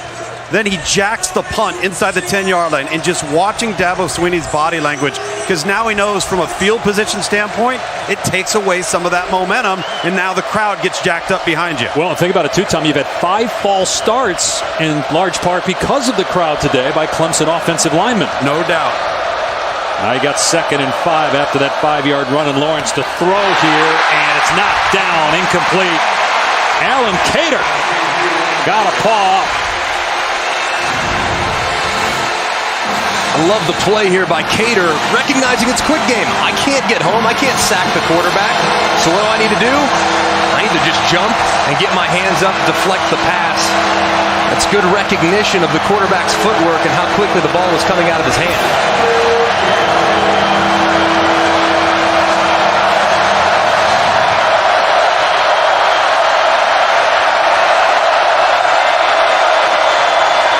Lawrence with a ton of time. Incomplete. O'Gimmel may have tipped it. He was underneath the intended receiver. And so it's 4th down, and Clemson will have to punt it back to North Carolina. Look at this track from Gimmel. He's lined up right here. He flies out underneath this corner route because of the pressure that comes off the slot. That's a great job of recognizing the route concept, understanding who you're replacing, and getting a hand on the pass for a huge pass breakup. 3rd 3 and out today by Clemson, and now Will Spires to punt from his 1-yard line. Daz Newsome, who's very dangerous, is the deep man. Not a good kick. Newsome going to let it go, but man, it takes a huge Clemson bounce all the way down to the 31. It ends up being a 55-yard punt. Don't forget tonight on ABC, Nebraska welcomes the 5th-ranked team in the country, Ohio State, for a 7:30 Eastern, 6:30 local time kickoff on ABC. Ohio State has won 4 in a row against Nebraska, outscoring them 217-86. Now, Nebraska is a little bit better than they've been the last couple of years, but Ohio State might be as well. No doubt. I'm just so impressed with what Ohio State has done. And how about Sam Howell trying to get back on track? Started so hot in this game.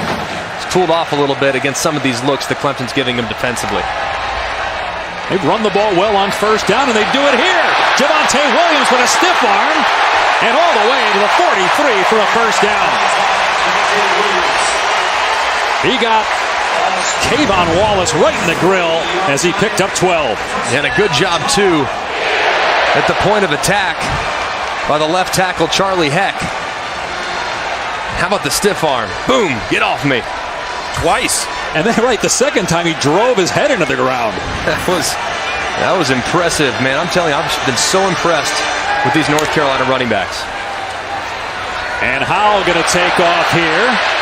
They tried to make the defender miss and paid for it. Got hit hard that time after a gain of about 2 to be 2nd down and long. Get down, young fella. Yeah, they don't have any help behind. You got a true freshman behind him at quarterback. That was Nolan Turner on the hit. Got a walk-on freshman going in if anything happens to old number 7. Yeah, and if that hit that he took wasn't worth the extra yard he picked up. So sometimes you got to understand that these guys will really pop you if you try to hit them. Howell in trouble, and down he goes. Sacked by Isaiah Simmons at the 35-yard line. Loss of 11 on the play. You see the safety on the right side start to come down, which means Isaiah Simmons is freed up to pressure, and him working against a running back is advantage Clemson all day long. I mean, Javonte Williams is a big body back. Ouch. It looked like Simmons got Williams back for the stiff arm he gave to his teammate Wallace a little while ago. I think so. It's a great rush by the outstanding junior from Clemson. Now it's 3rd and 17 for UNC.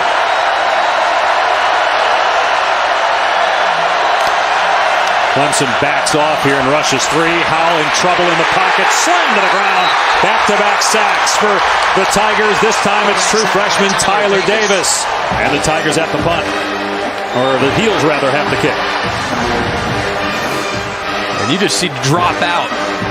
As a result, Sam Howell thinks he has a lot of time. Unfortunately for him, Logan Rudolph and that Tiger front kind of adjust everything. He can't really get comfortable, and the pocket collapses around him. Good job, too, by Tyler Davis applying the pressure. Clemson almost got it that time. Line drive to Rogers on the 30. He did signal for a fair catch. And the Tigers will have the ball there after only a 37-yard boot.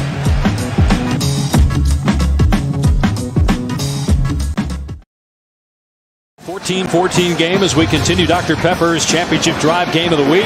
Clemson 19 consecutive wins, the first reigning national champ ever to play at Kenan Stadium, but they are tied with the Tar Heels. Their offense sputtering here today. They've scored a third-quarter touchdown in all of their previous 4 games.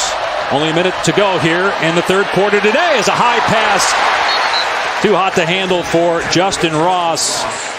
A lot of high throws from Lawrence here in the quarter. I mean, the first 4 games, Clemson had its most yards per game in any season.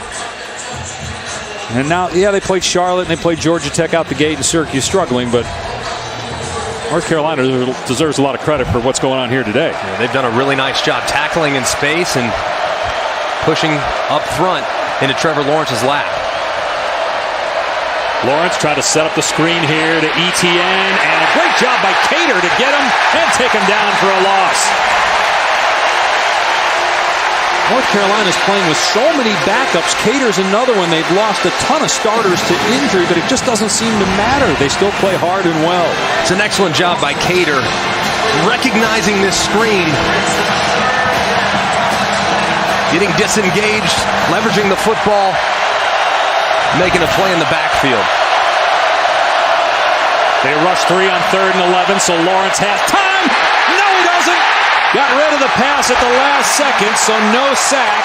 It was Chaz Surratt again. Tamon Fox back there too. 4th down. You see Surratt in this group, he's just right in the A-gap. I mean, I don't understand why they would allow him, given the pressure that he's already applied today. Why are they still blocking him with Travis Etienne? They need to reassess and say the best matchup is not 9 versus 21 in blue. They need to put the offensive line in account for Surratt because he's been awesome on 3rd down. Playing linebacker for the first time since he was a freshman in high school. He was a quarterback until the spring. And he's making plays on defense. Fair catch made at the 29 after a 41-yard punt. Let's take a look at this week's AP rankings brought to you by Capital One. North Carolina has never beaten an AP number 1. Never beaten anybody in the top 3. 0-26. As you look at some of these other games, anything surprise you based on the scores? No, I just think that Notre Dame team is really solid. Last week's performance was really remarkable, but you have to wonder, did it take a little bit out of them? Going on the road, physical environment, emotional game, clearly playing against a good Virginia team. But will they have enough to hang on in South Bend? Do the Tar Heels have enough to hang with the Tigers? Still tied. They run Carter here, and he somehow got out of the arms of Justin Maskell and got back to the line of scrimmage. And that is the final play of the third quarter. Neither team put up a point in that frame. And we go to the fourth in Chapel Hill, the #1 team in the country, tied with unranked North Carolina. Back after this message and a word from our ABC stations.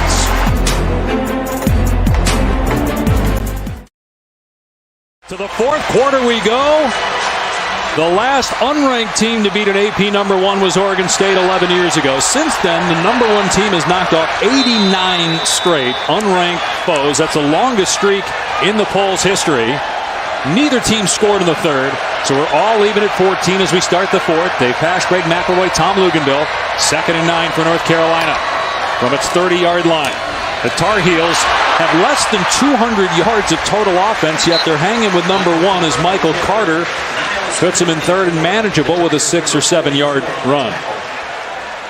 And they haven't really been able to sustain much offensively. Haven't been great on third down either. The defense has kept them in it. Those guys on defense, at some point, they're going to feel some fatigue because North Carolina is relatively thin.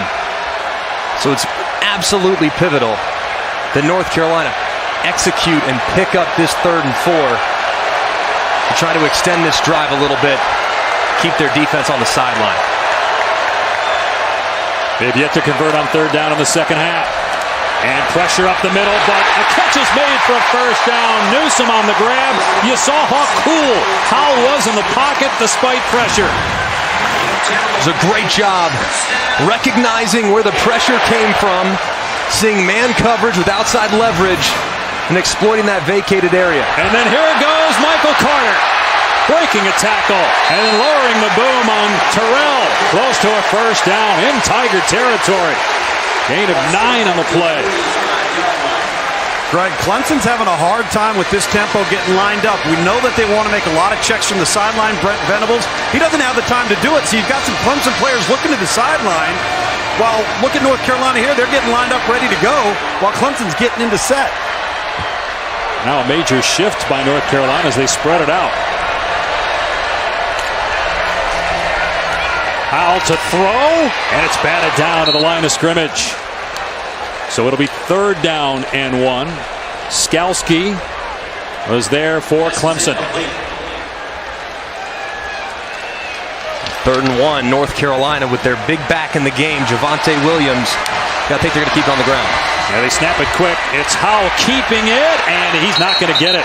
You saw Simmons grab him and try to punch it out. Spector in there as well. Do you take a chance in a tie game against the #1 team to go for it, or do you just punt it and pin them? I think you got to be aggressive. #1 team in the country, you have to be aggressive.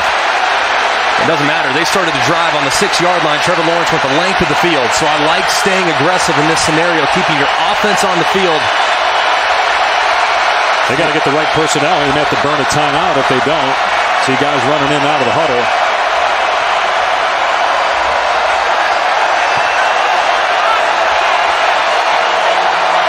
Two tight ends. It's been run to the left in this formation. Williams. Boy, I don't know. Simmons hit him first. Where the officials are spotting it, it's on the other side of the 45. But no, based on where they put the ball down, he's short, and it will be Clemson football.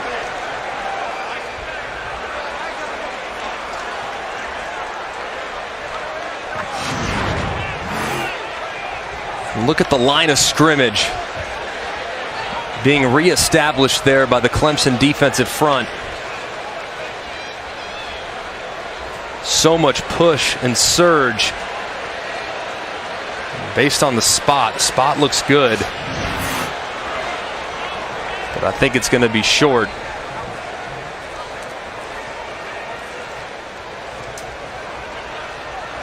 It's Clemson ball. Huge stand by the Tiger defense.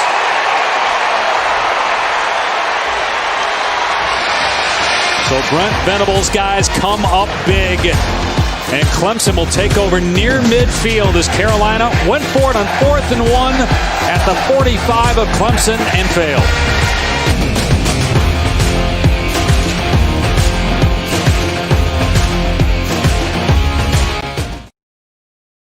I get what you're saying, though, Greg, about being aggressive.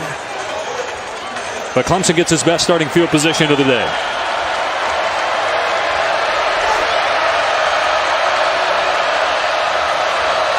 Lawrence steps up, in trouble, gets out of there, and gets rid of it.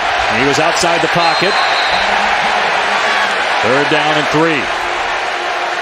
No, Greg, this North Carolina defense really making Clemson earn every inch. And Dabo Swinney, when he went into the locker room, I thought it was really telling. He said, they're making us be patient. Clemson's not used to being patient.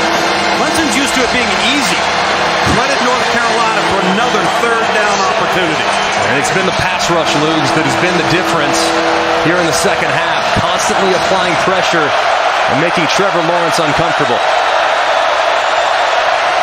Empty set for Lawrence on 3rd down and short. Little half roll and a pitch and catch to J.C. Chalk for a 1st down.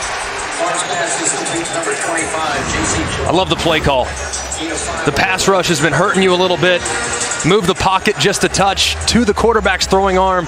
Just a little sprint right option. Same play, or a very similar play to what they hit Renfro on to win the national championship a couple years ago. Just right in the flat. Pitch and catch, 3rd down conversion. Another design quarterback run. They've done this a lot today, and they're having success. But wow, what a shot that Lawrence took that time. Yet Cameron Kelly and Aaron Crawford closing in, and Kelly is shaken up. He delivered the blow, but had to walk off. And then also Crawford is hurt. He's still down. Mentioned it was a year ago that Trevor Lawrence made his first start. He was also knocked out of that game against Syracuse. He looks to be okay, but the Tar Heel players are not. Back in a moment. Football on ABC is brought to you by Pacific Life. 150 years strong. Protection and retirement solutions for your future. Lexus. Experience amazing. And Chex Mix. Score the winning mix. Today's Players Spotlight brought to you by Wrangler, the North Carolina defense against the Clemson offense that averages 42 points per game. They've only given up 14. And also keep in mind, Clemson's won 19 in a row, 14 in a row by 14 or more points. That's the 3rd longest in NCAA history. Some movement by the Tigers here. They've had now 6 false start penalties. False start. Offense. Number 25. 5-yard penalty. But you think about the streak Clemson's on. The last time anybody won 14 straight games by 14 or more was Georgia back in the mid-40s. So you're talking something that hasn't been done in over 70 years. Yet this North Carolina defense that is playing a lot of true freshmen and a lot of backups because of injury, been able to keep them in this game against maybe the best quarterback in the country in Trevor Lawrence.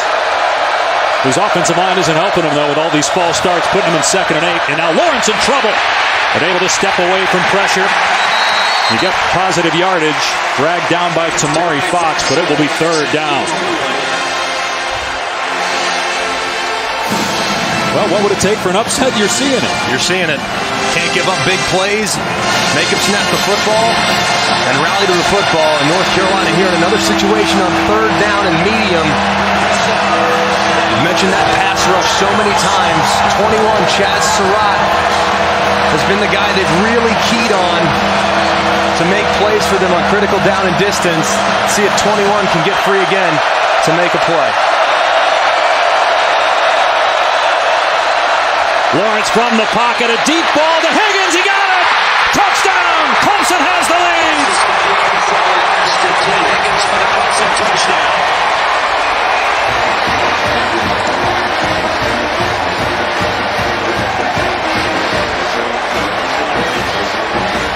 The Lawrence family looking on. First time Clemson has had the lead today. Comes after North Carolina turns it over on downs at the Clemson 45.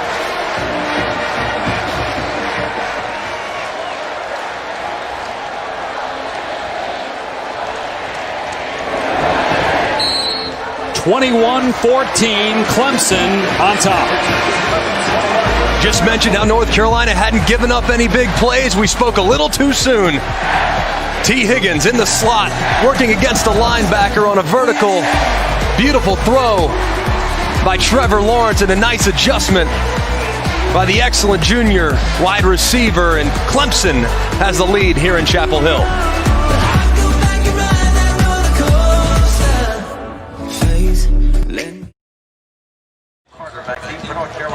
Longest play from scrimmage today for Clemson, a 38-yard touchdown pass by Trevor Lawrence to T. Higgins, the 8th touchdown pass of the season for Lawrence, 3rd receiving touchdown for Higgins, and for the first time today, number 1 leads in Chapel Hill. Carter elects to return this, and he gets to about the 24. All right, today's Crunch Time brought to you by Cheez-It looks at 2 losses by North Carolina. Out of bounds, there should have been a second left. Don't know if it would have mattered. They lost to Wake Forest by 6. And then last week, they lose to Appalachian State. App State able to block a field goal, 56 yards, that would have tied it. And North Carolina did win its first 2 games of the season against South Carolina and Miami. And they trailed in the 4th quarter of every one. So this is familiar territory for true freshman quarterback Sam Howell, who's been brilliant in the final quarters of games this year. But the offense has stalled since the first half of the Tar Heels. Javonte Williams can't get to the perimeter, spun down by Justin Foster for no gain. And look at those numbers in the 4th. He's been excellent. I mean, very efficient in the 4th, making timely throws and gotta-have-it situations, capping incredible comebacks, most notably against South Carolina, engineering a couple 95-plus yard drives to steal a victory from the Gamecocks. He has been so calm under pressure, but here he's facing a test that is unlike that of any other in college football. The number 1 team in America and one of the best defenses he'll see in his entire career. They were getting a lot of yardage running the ball on first down. Not that time, so they go to the air on second down. Howell gets out of a sack the first time. Now he runs into his own guy, and he gets squashed around the 30-yard line. Picked up 4. Xavier Thomas on the hit. Again, there really is no backup because of all the injuries. You've got a true freshman walk-on that's the backup quarterback if anything happens to Howell.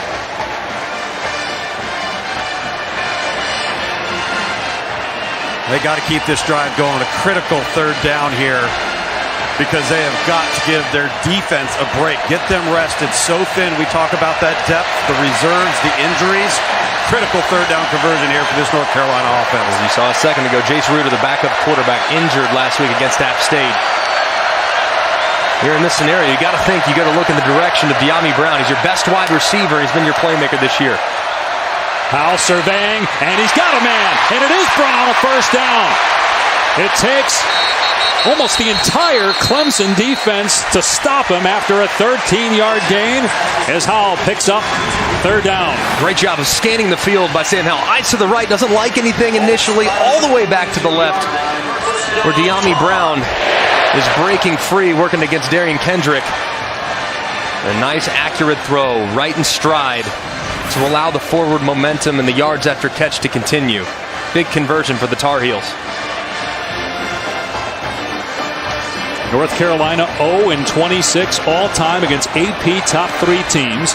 The first time a number 1 team has visited here since Florida State in '99. First time ever a consensus reigning national champ has come to Kenan Stadium.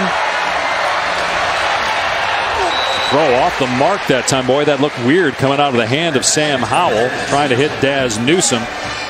0-10 for UNC against AP number 1 teams. There is an injured Tiger here. Jordan Williams will step aside for a moment.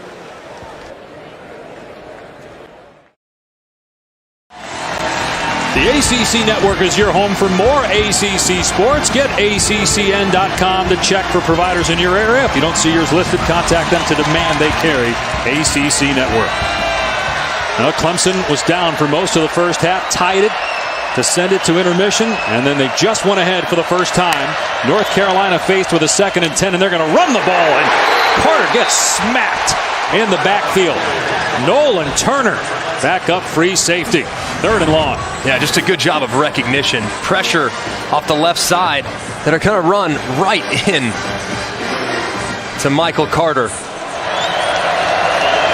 Not a lot the running back can do there. Great job and a great call by Brent Venables, the defensive coordinator. Now you're 3rd down and 12 with that clock running.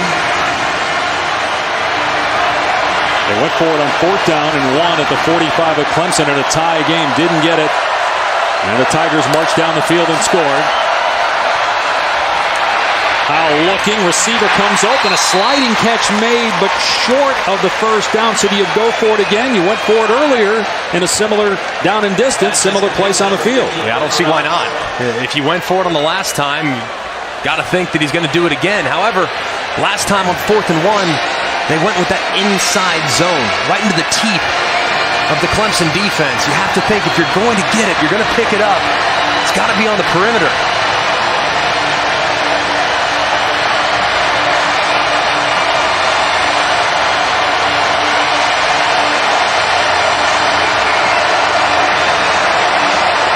Play clock winding down. They got to hurry. And they will use a timeout. 2 remaining. 4th and 1 when we come back to Chapel Hill.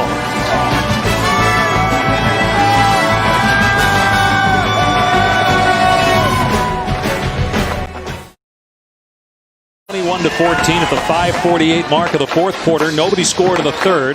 Trevor Lawrence's first touchdown pass came in the 4th. He also had a rushing touchdown in the 2nd quarter. Sam Howell, true freshman quarterback, has 2 touchdown passes for Carolina, which is going for it on 4th and 1. Remember last time on 4th and 1, nothing doing inside. Let's see if they go with a little quick play fake. Maybe get something on the edge. Howell keeps it. And he got the 1st down. Brought down by Foster. Enough, though, to move the chains. And Howell just followed his running back right through the hole. You actually see Carter turn around and say, "What happened? Where's the ball?" Sure enough, if he picks up a block, who knows what happens. But Mac Brown breathes a sigh of relief after the very aggressive play call to go for it on 4th and 2 from midfield. Dang, Greg. Carter could have helped him out with a little lead block, though. You should be looking for somebody to hit, not looking to see if your quarterback got it.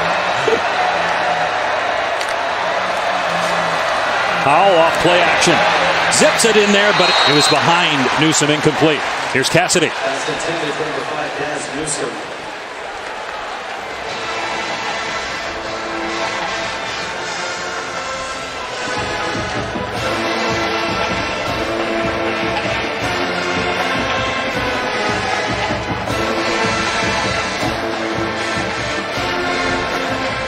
All right, and here, Cassidy, it is 21-14 Clemson. We told you how good the Tar Heels had been in the 4th quarter. They trailed in the 4th quarter of all their games, yet they have 2 wins. They're at 2nd and 10. Clemson bringing some pressure here. Carter able to break a tackle at the line of scrimmage. Finally dragged down from behind, close to the line to gain. It'll be 3rd and short. Xavier Thomas tracked him down. You're in 4-down territory here inside 5 minutes to go. Heels trying to hurry it up, or Clemson can get lined up. Watch your zone read in the left side.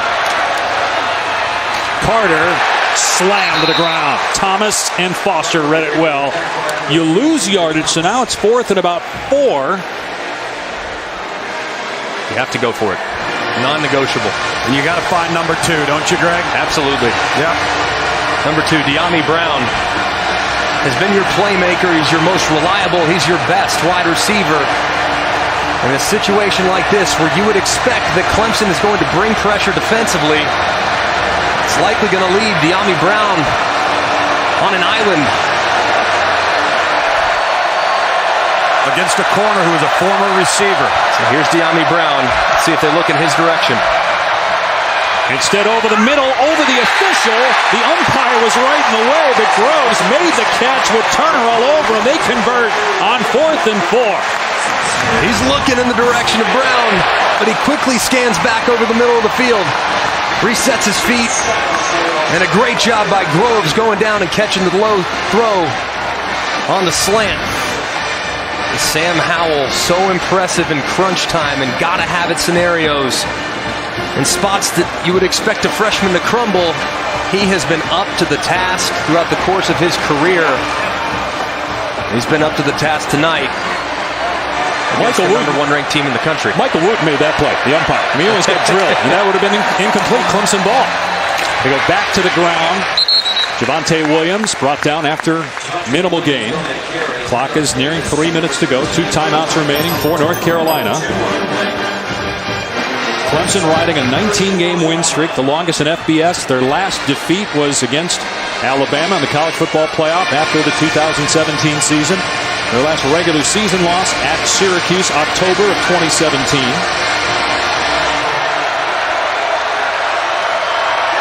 Carolina hoping to be in a position to hand the Tigers a loss. 7-point Tiger lead.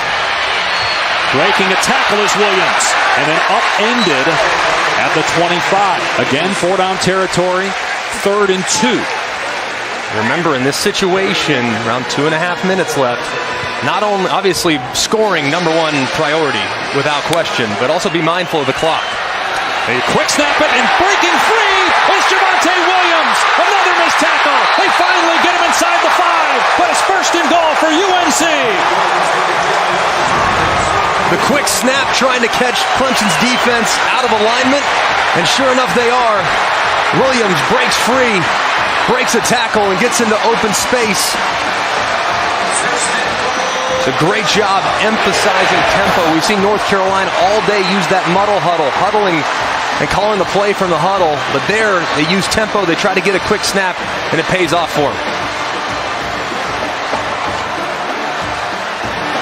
Mac Brown telling Phil Longo here on the sideline, it's okay to take your time, slow it down. I don't want any time on the clock left. They're going to use their 2nd timeout, leaving them with 1. 1:46 to go. Carolina on the doorstep. Guys, it's back! Inline skating? No, the sensation is back at Zaxby's. You heard right. The Sensation Salad is back. And introducing the new Sensation Filet Sandwich Meal. Both served with an egg roll. For a limited time, only at Zaxby's. You got to go back to October 13th of 2017 when Kelly Bryant got injured. Trevor Lawrence was a senior in high school in Cartersville, Virginia, the last time Clemson lost in the regular season. North Carolina has a 1st and goal on the Clemson 3-yard line. They've got 3 tight ends in the game. Play action pass. Howell setting up, throws, and it is caught but not in. They're marking it at the 1-yard line. Vargas did a great job to haul that in. It was not a good throw at all. Man, he was late getting to it also. It's a great effort. Wait, isn't that a touchdown? Man, it's close. Really close. The ruling on the field of the receiver short of the goal line is under further review. Now, when does he get possession? I mean, the ball there, is it secure? Does he have possession there? Or is it when he turns over that he actually secures it? And if so, where's the ball? It just has to cross the very front end of that goal line. Ruling in the field is he's short. An incredible catch. First catch of the year for Vargas. What a grab. Unbelievable catch. Wow. Too bad Sam made it so hard on him. Yeah. He pinned it against his helmet. He did. With one hand. It's just hard to see where the nose of the football is, too, when he secures it. Of course, it has to be indisputable video evidence beyond all doubt to overturn and call it a touchdown, but my goodness, it's close. The interesting thing, too, is North Carolina, knowing the clock will be wound, might be in their best interest for this not to be a touchdown, knowing that you could take a little more time off the clock to avoid giving Trevor Lawrence a 2-minute opportunity. That's if you assume you're guaranteed to get in against this Clemson front. No guarantees against this group. Well, and that's what Mac was talking to Phil Longo, the offensive coordinator, about. After review, the ruling on the field stands. Okay. So which means not enough video evidence, as Greg mentioned, has to be indisputable beyond all doubt. So it's not overturned. It's 2nd and goal from inside the 1. They will start the clock on the ready for play. Clemson has all of its timeouts left. We'll see if they decide to use one here to try to preserve some time in case Carolina scores to have enough clock at the end of regulation. Clemson's trying to run an extra guy on the field there, and Dabo calls a timeout. I don't know if they had 10 guys or 11, but you saw their number 31, Mario Goodrich, running down the sideline, went into the end zone, and then came out of the field.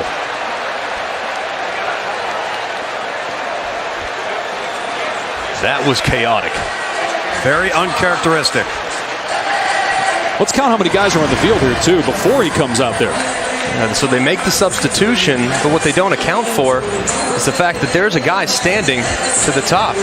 Let's count them up if we can. I think there's 10, right? 5, 6, 7, 8, 9, 10.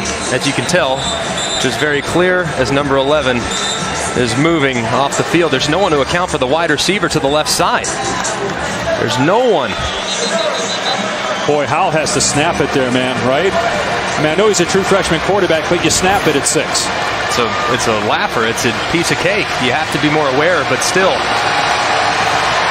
Uncharacteristic mistake there from Clemson, not having their substitution when they're burning a timeout. 2nd and goal. Williams puts his head down. No signal yet. Now they do. It's a touchdown. Touchdown, Carolina, within a point.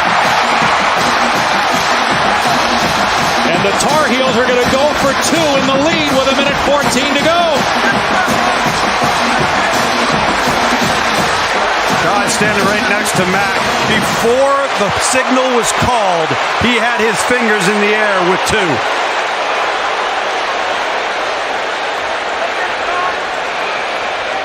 Do you agree with this decision, guys? You've played them so well.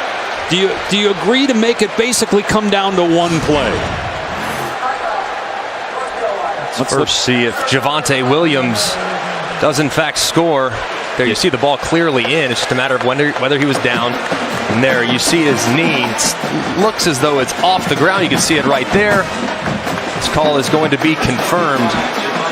But I absolutely agree with the call. Okay. The longer this game goes, the more likely that Clemson's talent advantage and depth is going to come to the forefront and take over. And Greg, you know what? You're not the better team, but you've played better football. So end it right here. Obviously, with 1:14 to go, even if they were to get a 2-point conversion, Clemson has 2 timeouts, and they've got one of the best players in the country in Trevor Lawrence and some great weapons around him, so it's not over. But you certainly get it with Mac Brown knowing, look, we're in a rebuilding situation here. We're probably lucky to even be in this spot. Let's go for it right here. A 2-point attempt to take the lead.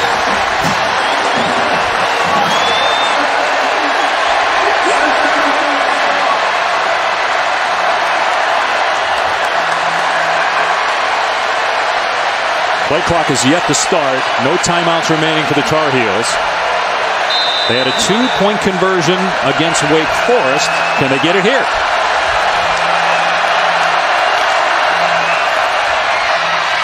Howell sprinting out, gets hit, and doesn't get in. The ball is fumbled anyway, recovered by Clemson, but the Tigers remain in front with 1:17 to go. Carolina's out of timeouts for all intents and purposes. This baby's over. Clemson will survive.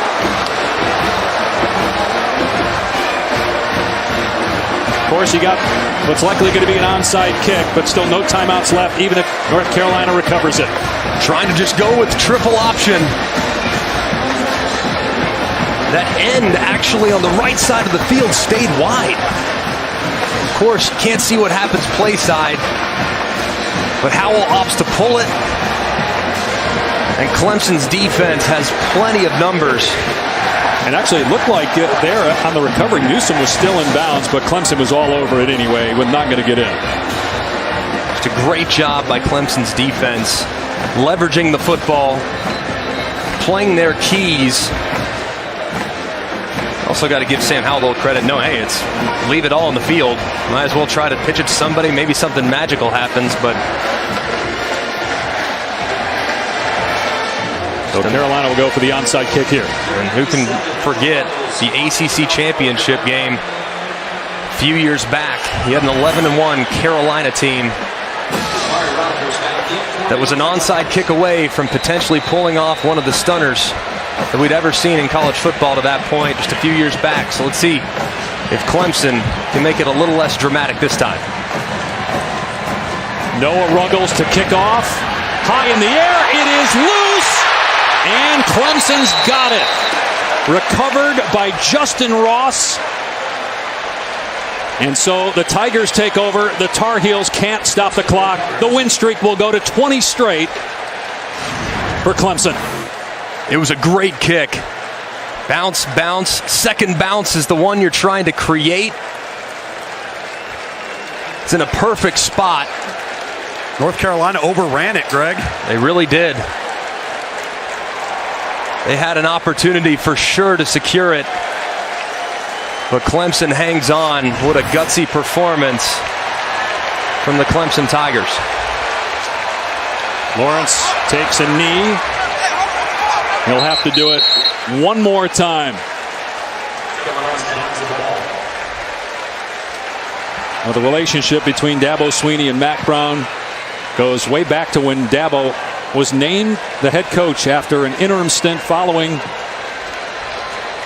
the dismissal of Tommy Bowden. And he called Mack Brown. He called a lot of coaches for help. He'd never been a head coach before. He's a receivers coach.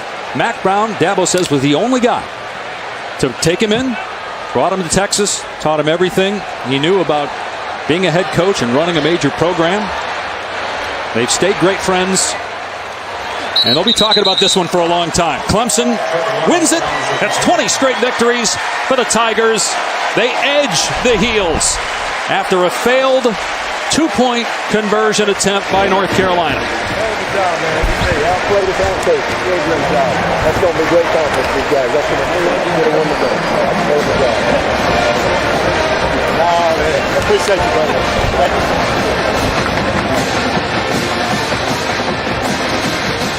Trevor Lawrence was outstanding, both throwing and running, and the true freshman Sam Howell, a very impressive showing, as we said at the top.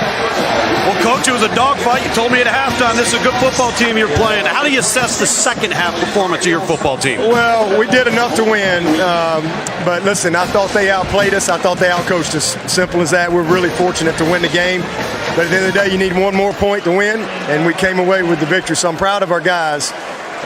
This was a great crowd. I thought their team was awesome. They showed a lot of heart, and they took advantage of some mistakes. Well, I mean, we couldn't get out of our own way for a lot of the night. A bunch of offsides, a bunch of 3rd and 1s that we screwed up, and just some missed opportunities. But we made the plays when we need to make them, and that's what great teams do. But this was a game that we're very fortunate to win. But hey, you're going to have games like this. It's not easy to win. It's not easy to win, and we're not entitled to win. You know, you got to earn it, and we did. We found a way. But man, you got to give North Carolina a ton of credit. I mean, what a gutsy performance by their team. Again, I thought they outplayed us, outcoached us. But, you know, sometimes the team that plays the best doesn't win. And tonight, we were fortunate. I know how important your relationship is with Mack Brown. What did you say during your exchange with him there? Oh, man, just gutsy performance. I told him the same thing. I thought they outplayed us. You know, it's a shame that somebody's got to lose a game like that, but I'm proud of my guys. What a great – I knew they were going to go for 2. We told them. We already told them, listen, they scored, they're going for 2. And we talked about the option. So, tremendous job by our defense. Just playing the next play. At the end of the game, it came down to one play. And we made the play that won the game. And you know what? It's a young team. We got 80 freshmen and sophomores. You know, I know that our program has won a lot of games, but this team hasn't. This team still got a lot of maturing to do. A lot of mistakes tonight. Big turnover, again, costly mistakes on 3rd down, and one that cost us points, missed field goal, and all those things add up, especially when you're on the road against a team that's playing with everything that they got. So listen, again, we're very fortunate. We're thankful to have the opportunity to move on. We got to get better. We got an open date coming up, and we got Florida State here in 2 weeks. Hopefully we'll come back and improve from this game. But I'm really proud of our team, first of all. And our fans, we had a good crowd here as well. But great college football game. Blessed to win it. All right, Coach, go enjoy it. All right. Thank you. Man, it was a great college game. How much fun was that to watch? Dabo Swinney and #1 Clemson survives beating North Carolina by a point here in Chapel Hill. Don't forget Ohio State and Nebraska still to come on ABC. For Greg McElroy, Tom Luganville, our entire ABC crew, I'm Dave Pash. 20 straight wins for the reigning national champs, beating North Carolina 21-20. Here's Kevin Nagandi in the studio.